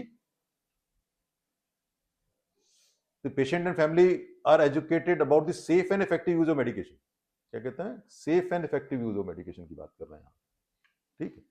उसके साइड इफेक्ट्स की बात कर रहे हैं, potential side effects of the medication. क्या कहते हैं? इंटरप्रिटेशन क्या है इसका? Organisation shall make a list of such drugs, कि ऐसी ड्रग्स जो कि कुछ प्रॉब्लम क्रिएट कर सकती हैं, ठीक है, उनकी हम जो है हमारे पास लिस्ट रहेगी, ठीक है। जैसे अभी ये पेशेंट के बारे में डिस्कस हो रहा है कि ये ड्रग रिएक्शन है या क्या कुछ हो रहा है, ठीक है। Accordingly educate, for example digoxin है, डिजॉक्सिन का इसने एग्जाम्पल दिया। Education regarding the importance of taking a drug at a specific time, कि भाई इसके बारे में भी जो है we are suppose to be educating our patient and attendants कि भाई पेशेंट को दवाई किस समय पे लेनी है, ठीक है। हाँ भाई, होता क्या है कि जब पेशेंट डिस्चार्ज हो जाता है, जैसे हमारे डायबिटीज के पेशेंट ही हैं या हाइपरटेंशन के पेशेंट हैं, पता लगा कि वो बार बार आ रहे हैं, क्यों? क्योंकि दवाई नहीं ली। तो this is a problem of communication. अगर पेशेंट मेरे पास 8 दिन रह के जा रहा है, इसका मतलब कम से कम 16 कम्युनिकेशन होंगे कंसल्टेंट के साथ, एक दिन में 2 बार एक्सपेक्टेड है, ठीक है। सरकार भी कहती है 16 बार के कम्युनिकेशन में अगर हम इतना नहीं बता सकते पेशेंट को कि घर पे डिस्चार्ज के बाद भी आपने मेडिसिन लेनी है, कंटिन्यू लेनी है, तो इसका मतलब है कि कम्युनिकेशन इफेक्टिव नहीं है। यहाँ इसकी बात हो रही है यहाँ पे, क्योंकि NABH 6 एडिशन ने अभी एक चीज ऐड कर दी है इस बार, preventive and promotive aspect add कर दिया, ठीक है। मतलब जो हमारी जो ड्यूटीज हैं उनको घर तक एक्सटेंड कर दिया है। पहले NABH 5th एडिशन तक नहीं था, 6th में ऐड कर दिया। क्यों? क्योंकि ये चीज नजर आ रही थी कि भाई पेशेंट आया, ट्रीटमेंट हुआ, चला गया, 2 महीने के बाद आया, MI हुआ या स्ट्रोक हुआ, ICU में चला गया, एक्सपायर हो गया, केस कोर्ट में गए होंगे पक्का, उसमें निकल के आया कि भाई ऐसा, तो वो जो हमें तो बताइए, हमें बताया नहीं दवाई ली। पेशेंट तो भाई उसका वकील कुछ भी बोल सकता है, झूठ बोल सकता है कि बताया नहीं, सब बताओ कहाँ लिखा है कि दवाई लेनी थी 5 दिन के बाद, 6 दिन के बाद, 8 दिन के बाद, 10 दिन के बाद। इसलिए मैं बताता हूँ हमेशा कि हमेशा लिखिए जब पेशेंट को डिस्चार्ज करते हैं कि रिव्यू जो है आप 2 महीने बाद कराना चाहिए, लिख दिए 2 महीने के बाद कराना चाहिए। इसका मतलब 2 महीने आपको लिखना है कि take medicine for 2 months and review after 2 months और 3 months 4 months जो भी आप चाहो, देन हमारा डॉक्यूमेंटेशन कंप्लीट होता है। या हम क्या प्रिकॉशन लेनी है, किस टाइम पे लेनी है, एम्प्टी स्टोमक लेनी है या खाना खाने के बाद लेनी है, ये सारी जो है उसके अंदर इंक्लूड करना है हमें। Next, PRE 5 commitment C, educated about food and drug interaction. कि पेशेंट एंड फैमिली मेंबर्स जो हैं इनको फूड ड्रग इंटरेक्शंस के बारे में भी बताना होता है। ठीक है, जैसे मेट्रोनिडोल लेते हैं तो क्या है, अल्कोहल नहीं लेना होता। ठीक है, बड़ा हम लोगों को ध्यान रखना पड़ता था फौज के अंदर, क्योंकि जो है नॉर्मली फौजियों को शाम को जो है अपना अल्कोहल लेने की आदत होती है, और मोस्ट ऑफ द टाइम जो है जब अमीबियासिस होती है, जब आप कम्युनिटी लिविंग में रहते हैं, कम्युनिटी किचन से खाना खाते हैं, तो amoebiasis is a very very common problem. ठीक है, अब अमीबियासिस हो रखी है, आपने मेट्रोनिडोल लिख दी है और साथ में ये नहीं एडवाइस की कि भाई अल्कोहल नहीं लेना, जिसका मतलब कम्युनिकेशन हमने ठीक से नहीं किया। तो इसके बारे में तो फूड एंड ड्रग इंटरेक्शन के बारे में हमने बताना। ठीक है, या जैसे आपने कैल्शियम जो है आप दे रहे हो और हो किसी को मिनरल्स दे रहे हैं और साथ में जो है कोई चीज और नहीं बता रहे हैं, जैसे आयरन के साथ में आप क्या बोलते हो, विटामिन सी लेना, विटामिन सी किस फॉर्म में लेना। ठीक है, ताकि अब्जॉर्प्शन ऑफ आयरन ठीक से हो जाए। सिमिलरली कैल्शियम के लिए, सिमिलरली जो आपके मैग्नीशियम के लिए, चीज़ों को तो वो जो है वो प्राइमरी कंसल्टेंट नहीं बताना है, डाइटिशियन सिर्फ हेल्प कर सकता है, डाइटिशियन आपके सपोर्ट के लिए। ठीक है, नेक्स्ट है PRE 5 commitment D, educated about diet and nutrition. ठीक है, कि भाई पेशेंट्स को डाइट एंड न्यूट्रिशन के बारे में भी जो है और उनके फैमिली मेंबर्स को ये बताना बहुत जरूरी है। Okay, relationship between various food supplements and specific health conditions, also incorporate general recommendation for following a healthy diet. जो आपकी बैलेंस डाइट है उसके बारे के अंदर उसके बारे में बताना है। ठीक है, अब आपको जो है मसल वीकनेस है, आप बता रहे हैं हाई प्रोटीन डाइट, अब हाई प्रोटीन डाइट बोल दिया साहब ये ले लो, तो ये बताना जरूरी है कि हाई प्रोटीन डाइट किस किस में लेना है, क्या क्या ले सकते हो। आपके नॉन एगिटेरियन है तो उसको एग खा लेगा, मीट खाने वाला है तो अपने मीट खा लेगा, बट जो वेजिटेरियन आदमी है उसको बताना पड़ेगा हमें कि आपने कौन सी प्रोटीन लेनी है, किस फॉर्म में प्रोटीन लेनी है। आजकल तो बड़ा अच्छा आ गया, आजकल तो वे प्रोटीन आने लगी है। ठीक है, जो कि कंसंट्रेटेड फॉर्म ऑफ प्रोटीन है। ठीक है,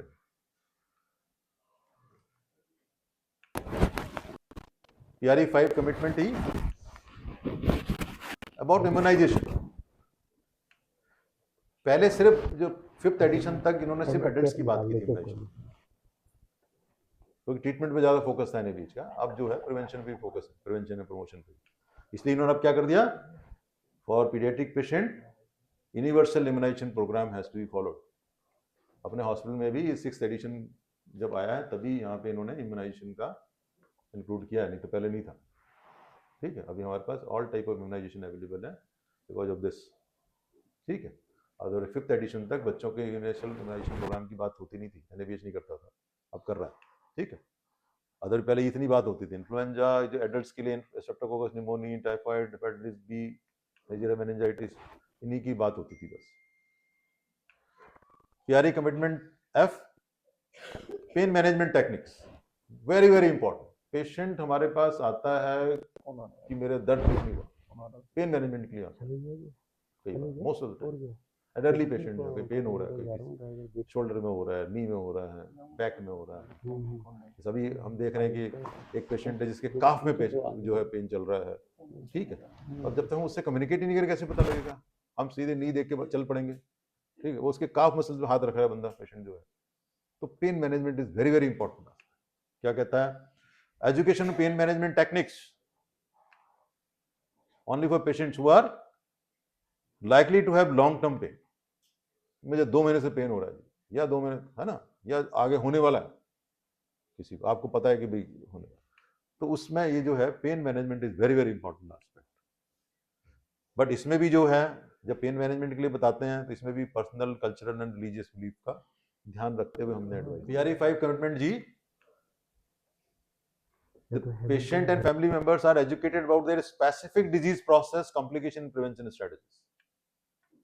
ठीक है, कोई स्पेसिफिक जैसे हाइपरटेंशन, डायबिटीज किसी का बताना चाहते हैं, कार्डियक है, जो है क्या कहते हैं अपना नेफ्रोलॉजी वाले पेशेंट्स हैं, ठीक है, क्या बताना चाहते हैं, तो उसमें लाइफ स्टाइल मॉडिफिकेशन की बात कर रहा है कि लाइफ स्टाइल मॉडिफिकेशन के बारे में पहले बात नहीं हो रही थी, बट अब कह रहा है कि राइटिंग में देना पड़ेगा आपको। जो आपकी डिस्चार्ज समरी बन रही है, जो आपका ओपीडी का प्रिस्क्रिप्शन बन रहा है, उसके अंदर हमें ध्यान रखना है कि भाई हाइपरटेंशन वाले स्ट्रेस मैनेजमेंट है, ये सेकेंडरी के पेशेंट्स हैं, तो स्ट्रेस मैनेजमेंट वाले में हमें लिखना पड़ेगा उसकी ओपीडी के कागज पे या डिस्चार्ज स्लिप के ऊपर या उसकी केस शीट के ऊपर। कोई फिजिकल एक्सरसाइज करनी तो भाई है, तो हमें बताना पड़ेगा व्हाट टाइप ऑफ एक्सरसाइज। अगर हम फिजियोथेरेपिस्ट के पास भी लिख के दे रहे हैं, भेज रहे हैं पेशेंट को, तो हमें बताना पड़ेगा कौन सी मसल की एक्सरसाइज हम चाह रहे हैं, कौन से जॉइंट की एक्सरसाइज चाह रहे हैं। Suggestion of smoking and substance abuse के बारे में जो है एजुकेशन करना जरूरी है। डाइट चेंजेस, कोई डाइट चेंजेस रिक्वायर्ड है as per the disease of the problem. जैसे आपके जो है डायलिसिस वाले पेशेंट आप कहते हो कि साहब इसमें पोटेशियम रिच जो है फूड नहीं खाना, जैसे फॉर एग्जांपल नारियल पानी की बात करते हैं, नहीं देना, पोटेशियम ज़्यादा होता है उसमें, ठीक है। Immunisation where appropriate. एजुकेशन किसके थ्रू दे सकते हैं हम? बुकलेट्स पब्लिश कर सकते हैं, वीडियो कर सकते हैं, लीफलेट्स दे सकते हैं। और साथ में लीफलेट्स क्या कर रहा है कि जब हम डिस्चार्ज कर रहे हैं या जब पेशेंट आपका ओपीडी में आया है, तो हम जो है डाइटरी मॉडिफिकेशन से रिलेटेड जो है बना लें कि भाई ये आपसे जो है हाइपरटेंशन का पेशेंट है, डायबिटीज पेशेंट है, ये चीज़ों का आपने ध्यान रखना। लीफलेट उस लीफलेट की बात कर रहा है, but it is better to write on case, ठीक है। आप उसकी ओपीडी स्लिप पे लिखें, बेटर रहेगा, क्योंकि वो लीफलेट खो देगा, फिर बोलेगा जाके कोर्ट में साहब मत दिए। तो क्वेश्चन आंसर भी है। अगर प्रेस्क्रिप्शन में लिखा हुआ तो वो मिटाया नहीं जा सकता, आपकी डिस्चार्ज समरी में लिखा हुआ था उसको मिटाया नहीं जा सकता, ठीक है। But these are the ways and means. जैसे वीडियो दिखाओ, ये बेसिकली मास लेवल पे करने के लिए है कि भाई वेटिंग एरिया में बंदा बैठा है, बुकलेट रख दिया आपने डेट, या जब टीवी लगा रखे हैं अपने हमने सब जगह वेटिंग एरिया में या रूम्स में इनके लगा रखे हैं, तो उसमें वीडियो दिखा दी प्रिवेंशन से, प्रमोशन से रिलेटेड जो है, एंड लीफलेट डिस्ट्रीब्यूशन, ठीक है। तो लीफलेट आप ओपीडी में रख सकते हैं, अपने हिसाब से बना सकते हैं, ठीक है। But it is better to write on OPD prescription what precaution, what promotion you are advising. Next, purify commitment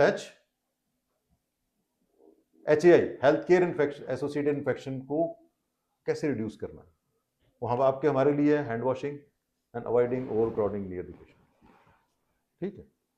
जो लोग आते हैं आईसीयू के अंदर, हम 10 बंदे आ गए, 15 बंदे आ गए, ठीक है, तो हॉस्पिटल एसोसिएटेड इन्फेक्शन जो है, हेल्थ केयर इन्फेक्शन होने के चांसेस रहते हैं। कैसे रिड्यूस करना है? हैंड वॉशिंग, बताना कि भाई हैंड वॉशिंग कैसे करनी है, ठीक है, और ओवर क्राउडिंग नहीं करनी पेशेंट के पास, ठीक है।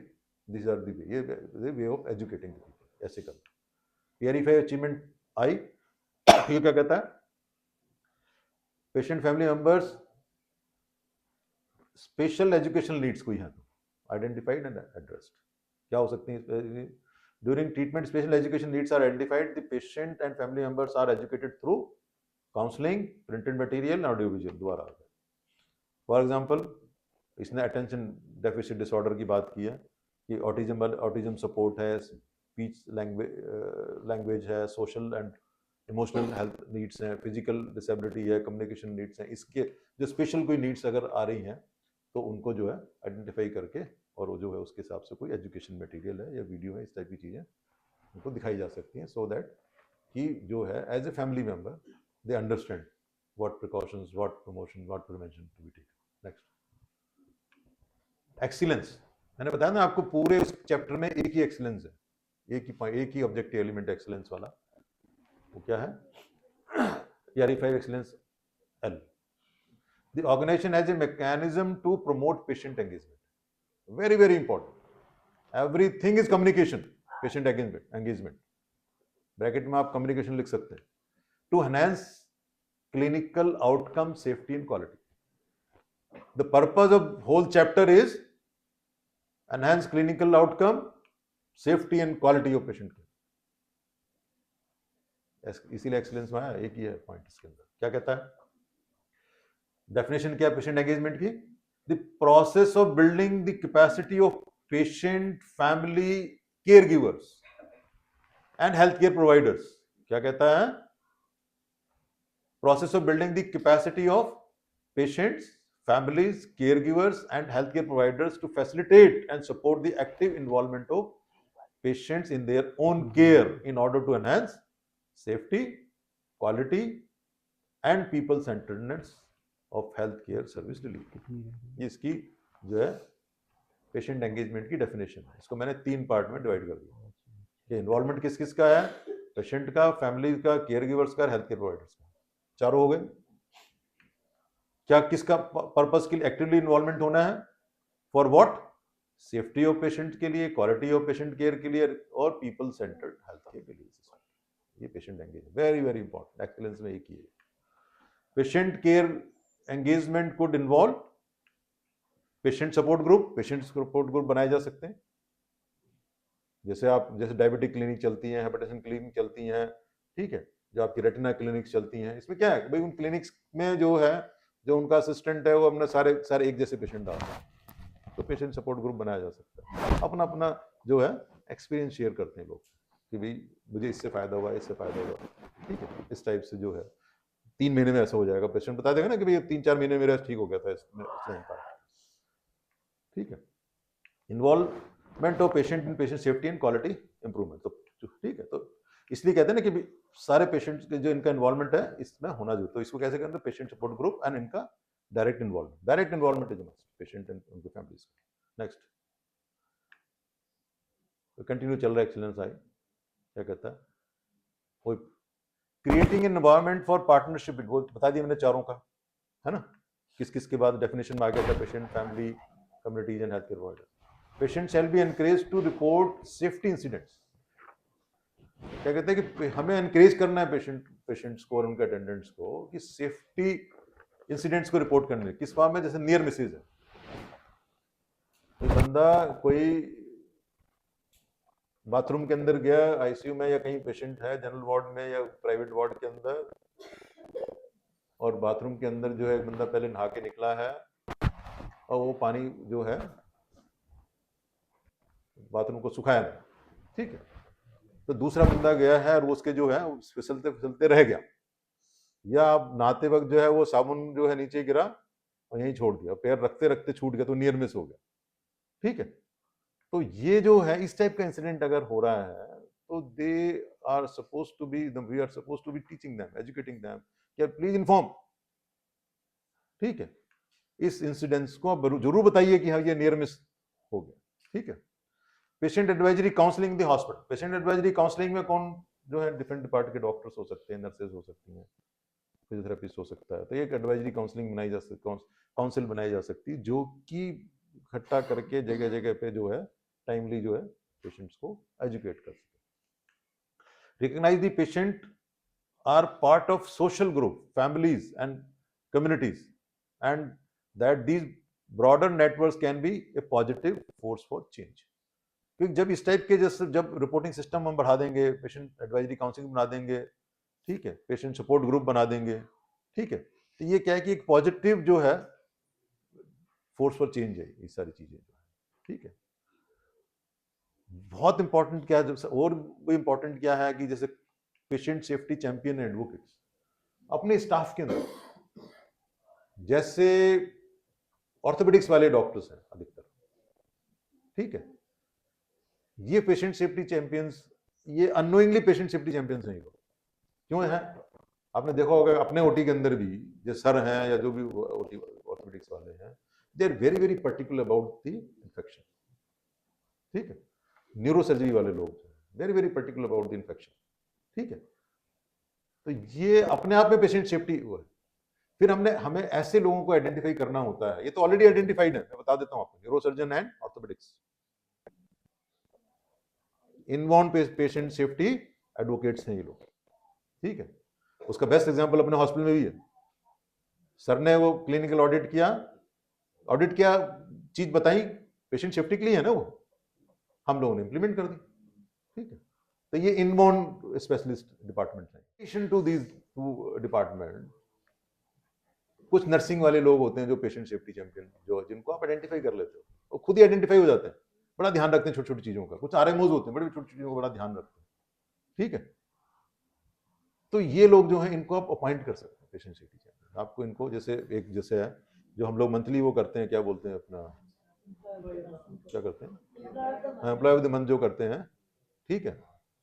तो उसमें एक पेशेंट सेफ्टी चैंपियन भी जैसे पूरा टीम मिलके किसी को देख सकती है कि यार कौन है जो है इस टाइप के, जो है जिसका एप्टीट्यूड एंड एटीट्यूड है टुवर्ड्स पेशेंट सेफ्टी, ठीक। नेक्स्ट चैप्टर 6 इसका है patient and family have a right to information on expected cost, ठीक है, कि व्हाटएवर, आगे बढ़ो, इसमें ये 4 कमिटमेंट दे रखे हैं। नेक्स्ट, तो प्राइसिंग में मेन कंपोनेंट्स क्या हैं, consultation charges, bed charges, nursing charges, security deposit, ठीक है, एंड ये जो है आपके रजिस्ट्रेशन के ऊपर होना चाहिए। तो की कंपोनेंट्स ऑफ प्राइसिंग क्या है, consultation charges, bed charges, nursing charges, security deposit, ठीक है, एंड किसके पास अवेलेबल होना चाहिए, रजिस्ट्रेशन एंड और एडमिशन डेस्क के। क्लियर है।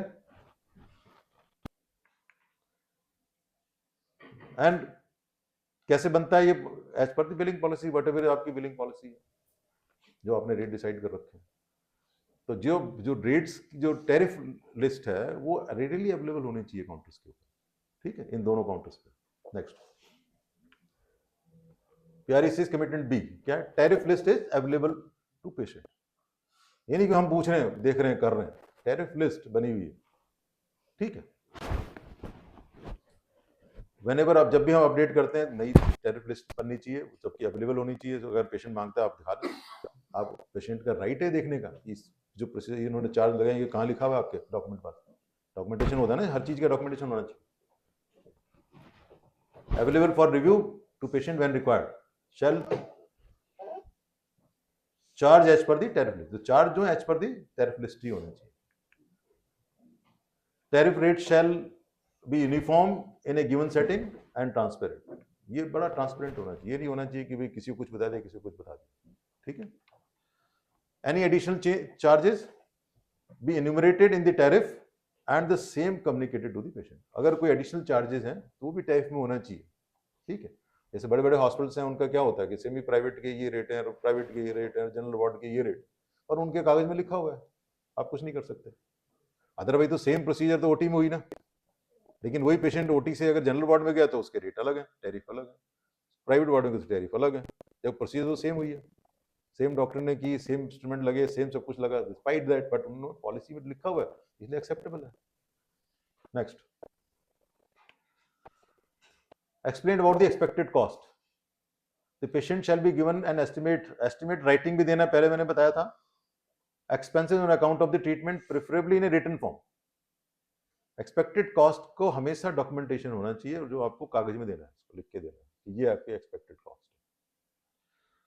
Be prepared to based on treatment plan, expected cost कैसे बनेगी, व्हाटएवर जो ट्रीटमेंट प्लान कौन बना रहा है, ट्रीटिंग डॉक्टर बना रहा है, ट्रीटिंग कंसल्टेंट बना रहा है।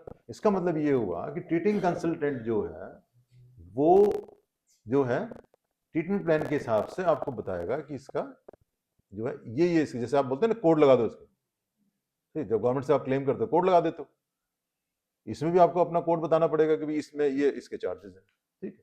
Prepared by OPD registration admission staff in consultation with the treating doctor, ठीक है। आपको ट्रीटिंग डॉक्टर से कंसल्ट जरूर करना है क्या क्या प्रोसीजर कर रहे हैं, क्योंकि जो प्रोसीजर करोगे तभी तो आप उस टैरिफ लिस्ट में चेक करोगे ना उसका रेट क्या है, अदर कैसे चेक करेंगे। The limitation of the estimate, if any, for example, emergency admissions could also be discussed with the patient. Everything should be discussed with the patient and attendant. Patient emergency में तो बताना है, shift कर रहे हैं तो बताना है, आईसीयू से जनरल वार्ड सर्जरी से मेडिसिन सर्जरी में जो भी, it has to be communicated well within time. Next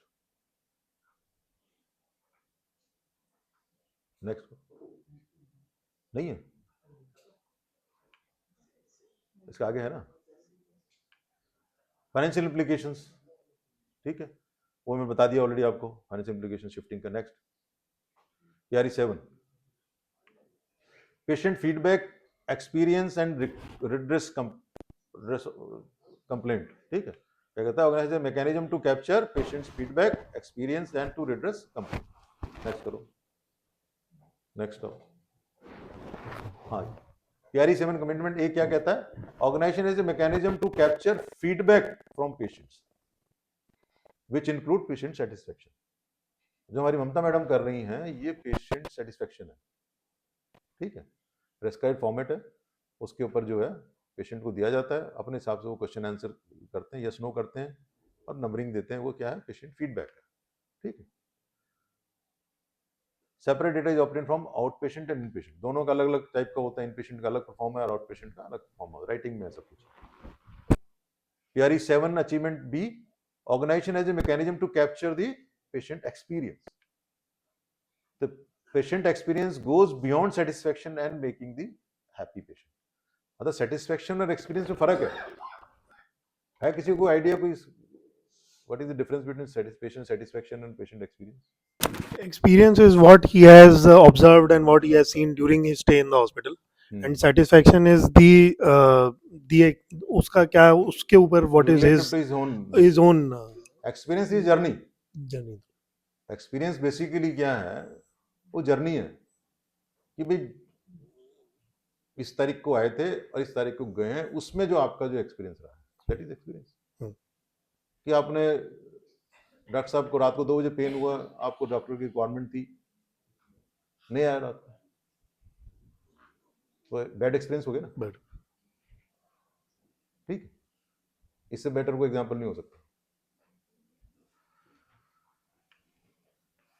हाँ जी, capture patient experience parameters as communication with the patient and nurses. ठीक है, पेशेंट और इसके बीच में एक्सपीरियंस का क्या कम्युनिकेशन है, ढंग से बात करते नहीं करते। जो क्या नाम है इसका जो वीडियो बनाता है, किस गौरव, हाँ गौरव जो अपना वीडियो बनाते हैं वो पेशेंट एक्सपीरियंस पे बनाते हैं, और जो राइटिंग में मैडम जो लेती हैं वो सेटिस्फेक्शन है, वो एंटायर जर्नी की बात करता है। ठीक है, साफ सफाई कैसी थी, डॉक्टर साहब का बिहेवियर कैसा था, नर्सिंग स्टाफ का बिहेवियर कैसे था, खाना कैसा था, ये सारा एक्सपीरियंस है। ठीक है, खाने का ट्रीटमेंट से ज़्यादा मतलब नहीं है, कई सरकारी अस्पताल में खाना नहीं मिलता, छोटे छोटे छोटे नर्सिंग होम में खाना नहीं मिलता, अपने घर से लाओ खाओ। ठीक है, वो एक्सपीरियंस शो करता है। आपको 4 बार पूछने गया कोई कि सर आपको चाय मिली कि नहीं मिली, आपको खाना मिला कि नहीं मिला, आपको जो है ट्रीटमेंट टाइम पे मिला कि नहीं मिला, दवाइयाँ टाइम पे मिल रही कि नहीं मिल रही हैं, डॉक्टर साहब 2 बार देखने आए कि नहीं आए, तो वो क्या है। तो जो गौरव का जो वीडियो बनता है वो पेशेंट एक्सपीरियंस है, वो जर्नी के बारे में बात करता है। ठीक है, और जो प्रेस्क्राइब फॉर्मेट पे जो मैडम लेती हैं वो क्या है, सेटिस्फेक्शन। सेटिस्फेक्शन में yes no yes no yes no yes no, treatment ठीक हुआ, हाँ जी बहुत अच्छी बात है, इस टाइप से होता है। ठीक है, दवाई आपको मिली, हाँ जी बिल्कुल अच्छी बात मिली थी। ठीक है, बट टाइम से मिली, बार बार पूछने आए, वो एक्सपीरियंस है। ठीक है, पेन मैनेजमेंट, तो एक्सपीरियंस में पेन मैनेजमेंट। ठीक है, अब पेन बंदा आए सिर्फ पेन के लिए है और हम उसके हमने सीटी करा लिया, MRI करा लिया, EG करा लिया, अरे भैया उसको पेन तो करो। इसलिए जो है मनोज गुप्ता जी जो है वो पेन मैनेजमेंट स्पेशलिस्ट बन गए, कंसल्टेंट बन गए। उनको समझ में आया कि यार एनेस्थीसिया में तो इतना दम नहीं है। ठीक है, तो ठीक है, तो जो है पेन मैनेजमेंट के अंदर दम है। ठीक है, और अभी जो है गवर्नमेंट ने रेट भी बढ़ा दिए, है ना। Hospital environment, cleanness and quietness, वही सफाई कैसी थी।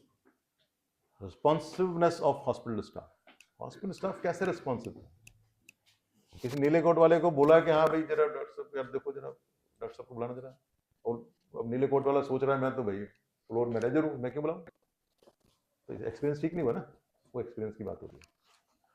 डिस्चार्ज इंफॉर्मेशन, कि डिस्चार्ज इंफॉर्मेशन मैंने से पहले ही मैंने बोला कि डिस्चार्ज में पेशेंट, मैंने बोला भाई साइलेंट कर लो किसका था। ठीक है, तो discharge information, complete discharge information होनी चाहिए। पेशेंट को क्या, मैंने डिस्चार्ज के ऊपर एक वीडियो बनाई थी 3-4 दिन पहले, क्लास लीज को आप उसको सुन सकते हैं, उसमें सब कुछ दे रखा है, 20-25 मिनट की वो है। कम्युनिकेशन अबाउट मेडिकेशन, कि वट एवर मेडिकेशन जो है प्रेस्क्राइब किया गया उसके बारे में कम्युनिकेशन है कि नहीं। हॉस्पिटल्स में ऐसा भी हुआ है कि आपने उसको जो है मैडम ने जो है फॉर एग्जांपल जो है क्या स्केब्यूल क्या देते हो आप, परमेथ्रिन देते हो ना, और लोगों ने परमेथ्रिन क्या है TDS के हिसाब से पी ली, क्योंकि डॉक्टर साहब ने बताया नहीं किसको लगाना था या पीना था। ये हॉस्पिटल्स में ये केसेस हुए हैं, ठीक है। इसलिए मैं हमेशा बोलता हूं कि मेडिकेशन के बारे में the communication has to be done by the primary consultant. उसी को बताना चाहिए कि भाई इसको दवाई को खाना है कि लगाना है, ठीक है। Overall rating of the hospital, तो ये एक्सपीरियंस में क्या है, ओवरऑल रेटिंग है। वो जो स्टार देते हो ना, 5 स्टार क्या बोलते हैं उसको, 5 स्टार क्या होता है वो, गूगल असेसमेंट क्या होता है, गूगल रेटिंग है, गूगल रेटिंग जो है वो आपकी एक्सपीरियंस की बात करता है, गूगल रेटिंग, ठीक है। Patient reported experience measure are a critically important tool, ये वन ऑफ द टूल है, ठीक है, to ensure the patient safety policies and protocols. Next, PRE 7 Core E, the organization redress patient complaints as per the defined mechanism, ठीक है। क्या करेगा उसके अंदर कि रिटन गाइडेंस शैल इनकॉर्पोरेट, रिटन गाइडेंस होनी चाहिए, क्या होना चाहिए कि mechanism of lodging the complaint, क्या मैकेनिज्म है, ठीक है। इवन मैंने सर को एक बार बोला था, वैजनाथ सर को, कि आपसे अगर पेशेंट पूछता है कि आपकी कंप्लेंट करनी है तो आपको बताना पड़ेगा कि चिट्ठी लिख के किसको देनी है, ठीक। कंप्लेंट वर्बल भी हो सकती है, टेलीफोनिक भी हो सकती है, ईमेल पे भी हो सकती है, ठीक है। कैसे कंपाइल करते हैं हम कंप्लेंट्स को, एनालाइज कैसे करते हैं, किस टाइम फ्रेम में जो है, एक टाइम फ्रेम होना चाहिए ना हर टाइप की कंप्लेंट का। पर्सन रिस्पॉन्सिबल कौन है, तो कमेटी बनती है ना, ठीक है। And documentation of the same. Patient complaints include those against health care workers, यहां पे बात हो रही है सिर्फ हेल्थ केयर वर्कर के अगेंस्ट में जो कंप्लेंट्स आ रही है, ठीक है। It is for the organisation to decide if it wants to give credence to anonymous complaint की बात करें। एनोनिमस कंप्लेंट के बारे में ऐसे कहा जाता है जिस कंप्लेंट में कोई नाम नहीं है, किसी ने अपने कंप्लेनेंट ने अपनी आइडेंटिटी नहीं की है, तो आप डिसीजन ले सकते हो, आप अपने ऑर्गेनाइजेशन की पॉलिसी हो सकती है कि हमने इसको देखना है कि नहीं देखना, इससे तवज्जो देनी कि नहीं देनी है, इंपॉर्टेंस देनी कि नहीं देनी, ठीक है। और कई बार जो है एनोनिमस कंप्लेंट में भी बहुत सारी चीजें ऐसी निकल कर जाती हैं जिससे कि सेफ्टी और सिक्योरिटी, ठीक है, पे अगर फर्क पड़ रहा है, सेफ्टी ऑफ पेशेंट की बात कर रहा हूं मैं, ठीक है, तो उस सिचुएशन के अंदर इस टाइप के कंप्लेंट को कई बार इन्वेस्टिगेट कर लेना चाहिए, ठीक। Next, commitment PRE 7 commitment D क्या कहता है, procedure for giving feedback and lodging complaint, ठीक है, create an environment of trust, ठीक है। ये प्रोसीजर भी बॉक्स रख दिए हैं, या आप डायरेक्ट रिटर्न में कंप्लेंट दे दो, ठीक है, या जो कंप्लेंट बॉक्स रखा होता है सजेशन बॉक्स उसमें डाल दो, तो ये तरीके हैं, ठीक है। ईमेल पे दे दो, राइटिंग में पकड़ा के MS साहब को दे दो, ठीक है। वो इस टाइप से जो भी वट एवर पॉलिसी, उस चीज का ध्यान रखना है हमें। PRE 7 commitment E, feedback and complaints are reviewed and or analyzed within a time frame, defined time, तो क्लियर है, उसी समझ में आ रहा है। PRE 7 कमिटमेंट है corrective and preventive action, कि whatever is the outcome of that complaint, what preventive action we have taken, it has to be informed to the complainant. What corrective actions we are taking, it has to be informed to the complainant. Next, ये last chapter है PRE 8, organisation has a system for effective communication with patients and और families, क्या कहता है इसमें। Next, कि communication should be effective, क्या कहता है कि communication with patient and family should be effective. मतलब what is communication, communication basically क्या है, मैंने कई बार इस पे भी क्लास ली है कम्युनिकेशन के ऊपर, कि पर्सन A पर्सन B को कोई चीज कम्युनिकेट करना चाहे, मैसेज देना चाहता है, तो इफेक्टिव कम्युनिकेशन क्या है कि पर्सन A जिस सेंस में, जिस मीनिंग में करना चाहता है, सेम चीज is appreciated by the receiving person, same sense same manner के अंदर, ठीक है, then it is effective communication और then it is complete communication, ठीक है। देखते हैं क्या कहते हैं, communication is considered to be effective if it serves the purpose, अगर इस पर्पस, क्योंकि आपने बोला कि ये करना है, इसलिए वो क्या रिकॉल वाला सिस्टम है ना, कि भाई जो है वट एवर, आपको रात को अगर आपने कंसल्टेंट को फोन किया कि सर ये प्रॉब्लम आ रही है, उन्होंने बोला अच्छा भाई ये इसको जो एड्रेनलिन दे दो या एट्रोपिन दे दो या ये दे दो, है ना, जो भी करना, या ये इन्वेस्टिगेशन, तो वो क्या है कि कॉल बैक करा के कंफर्म करते हैं। ठीक है, तो क्या कहता है प्रिंसिपल इफेक्टिव कम्युनिकेशन, क्या 7 C's हैं, क्या है 7 C's।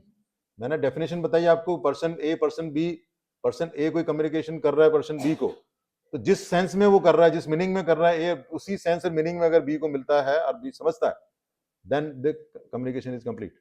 ठीक है, इफेक्टिवनेस के लिए इसने क्या बोला, 7 C's की बात करता है। Communication should be clear, crystal clear communication होना चाहिए, कोई डाउट कंफ्यूजन नहीं होना चाहिए, करेक्ट कम्युनिकेशन होना चाहिए, आपका मैसेज शुड बी करेक्ट।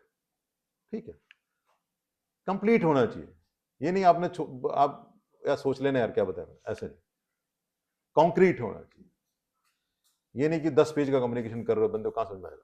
ठीक है, कंसाइज, कंसिडरेट एंड कर्टियस, तो ये 7 C's ऑफ इफेक्टिव कम्युनिकेशन है, क्लियर कम्युनिकेशन है। क्या, clear, correct, complete, concrete, concise, considerate and courteous. जब भी आप कम्युनिकेशन कर रहे हैं तो you should be very very courteous. ठीक है, बड़ा इंपॉर्टेंट है। पोटेंशियल कम्युनिकेशन बैरियर क्या है, सबसे बड़ा बड़ा बैरियर है लैंग्वेज बैरियर। अगर लैंग्वेज नहीं समझ में आ रही है तो बहुत बहुत बड़ा बैरियर है लैंग्वेज बैरियर, इसलिए हमें इंटरप्रेटर की रिक्वायरमेंट होती है इस समय पे। ठीक है, next B, enhanced communication with patient. Enhanced communication क्या है, किस टाइम पे करना है हमने, some of the situation which include communication during challenging situation. Enhanced communication कब करना है, जब चैलेंजिंग सिचुएशन हो। कौन सी सिचुएशन हो सकती है, whenever we are breaking a bad news, death अगर हम बताना चाह रहे हैं। ठीक है, तो ये जो है होना चाहिए। हैंडलिंग एडवर्स इवेंट्स, कोई एडवर्स इवेंट हो गया तो हम कैसे हैंडल करेंगे उसको, पेशेंट को एंड उसके अटेंडेंट्स को और उसके फैमिली मेंबर्स को। Handling an aggressive patient family, patient family is aggressive, उसको कैसे हैंडल करना। Talking to a family of a patient who has expired. ठीक है, counselling for a complicated intervention, कोई कॉम्प्लिकेटेड इंटरवेंशन है उसके लिए काउंसलिंग। कई बार ये होता है ना कि भाई इसमें होगा कि नहीं होगा। ठीक है, नेक्स्ट, ये मैंने डेफिनेशन जो है दे रखी, डेफिनेशन को मैंने ब्रेक किया उसको बस। Commitment C, PRE 8 commitment C, enhance communication with the patient and और फैमिली इज डन इफेक्टिवली। क्या कहता है इसमें, each for each identified special situation the organisation shall detail the nature of enhance communication that may be required. For example a model, अच्छा ठीक है, ये model की बात कर रहा है, किस मॉडल को फॉलो करना है, उसमें किताब में यही दे रखा है, स्पाइक मॉडल दे रखा है इसने। और स्पाइक मॉडल में क्या कहता है कि S फॉर सेटिंग और P फॉर परसेप्शन की सेटिंग देखो भाई, परसीव करो कि बंदा कैसे मूड के अंदर है ना। इनविटेशन और इन्फॉर्मेशन, बंदे को हम इन्फॉर्मेशन दे रहे हैं कि इनवाइट कर रहे हैं। ठीक है, मतलब ठीक है, नॉलेज कि whatever we want to share.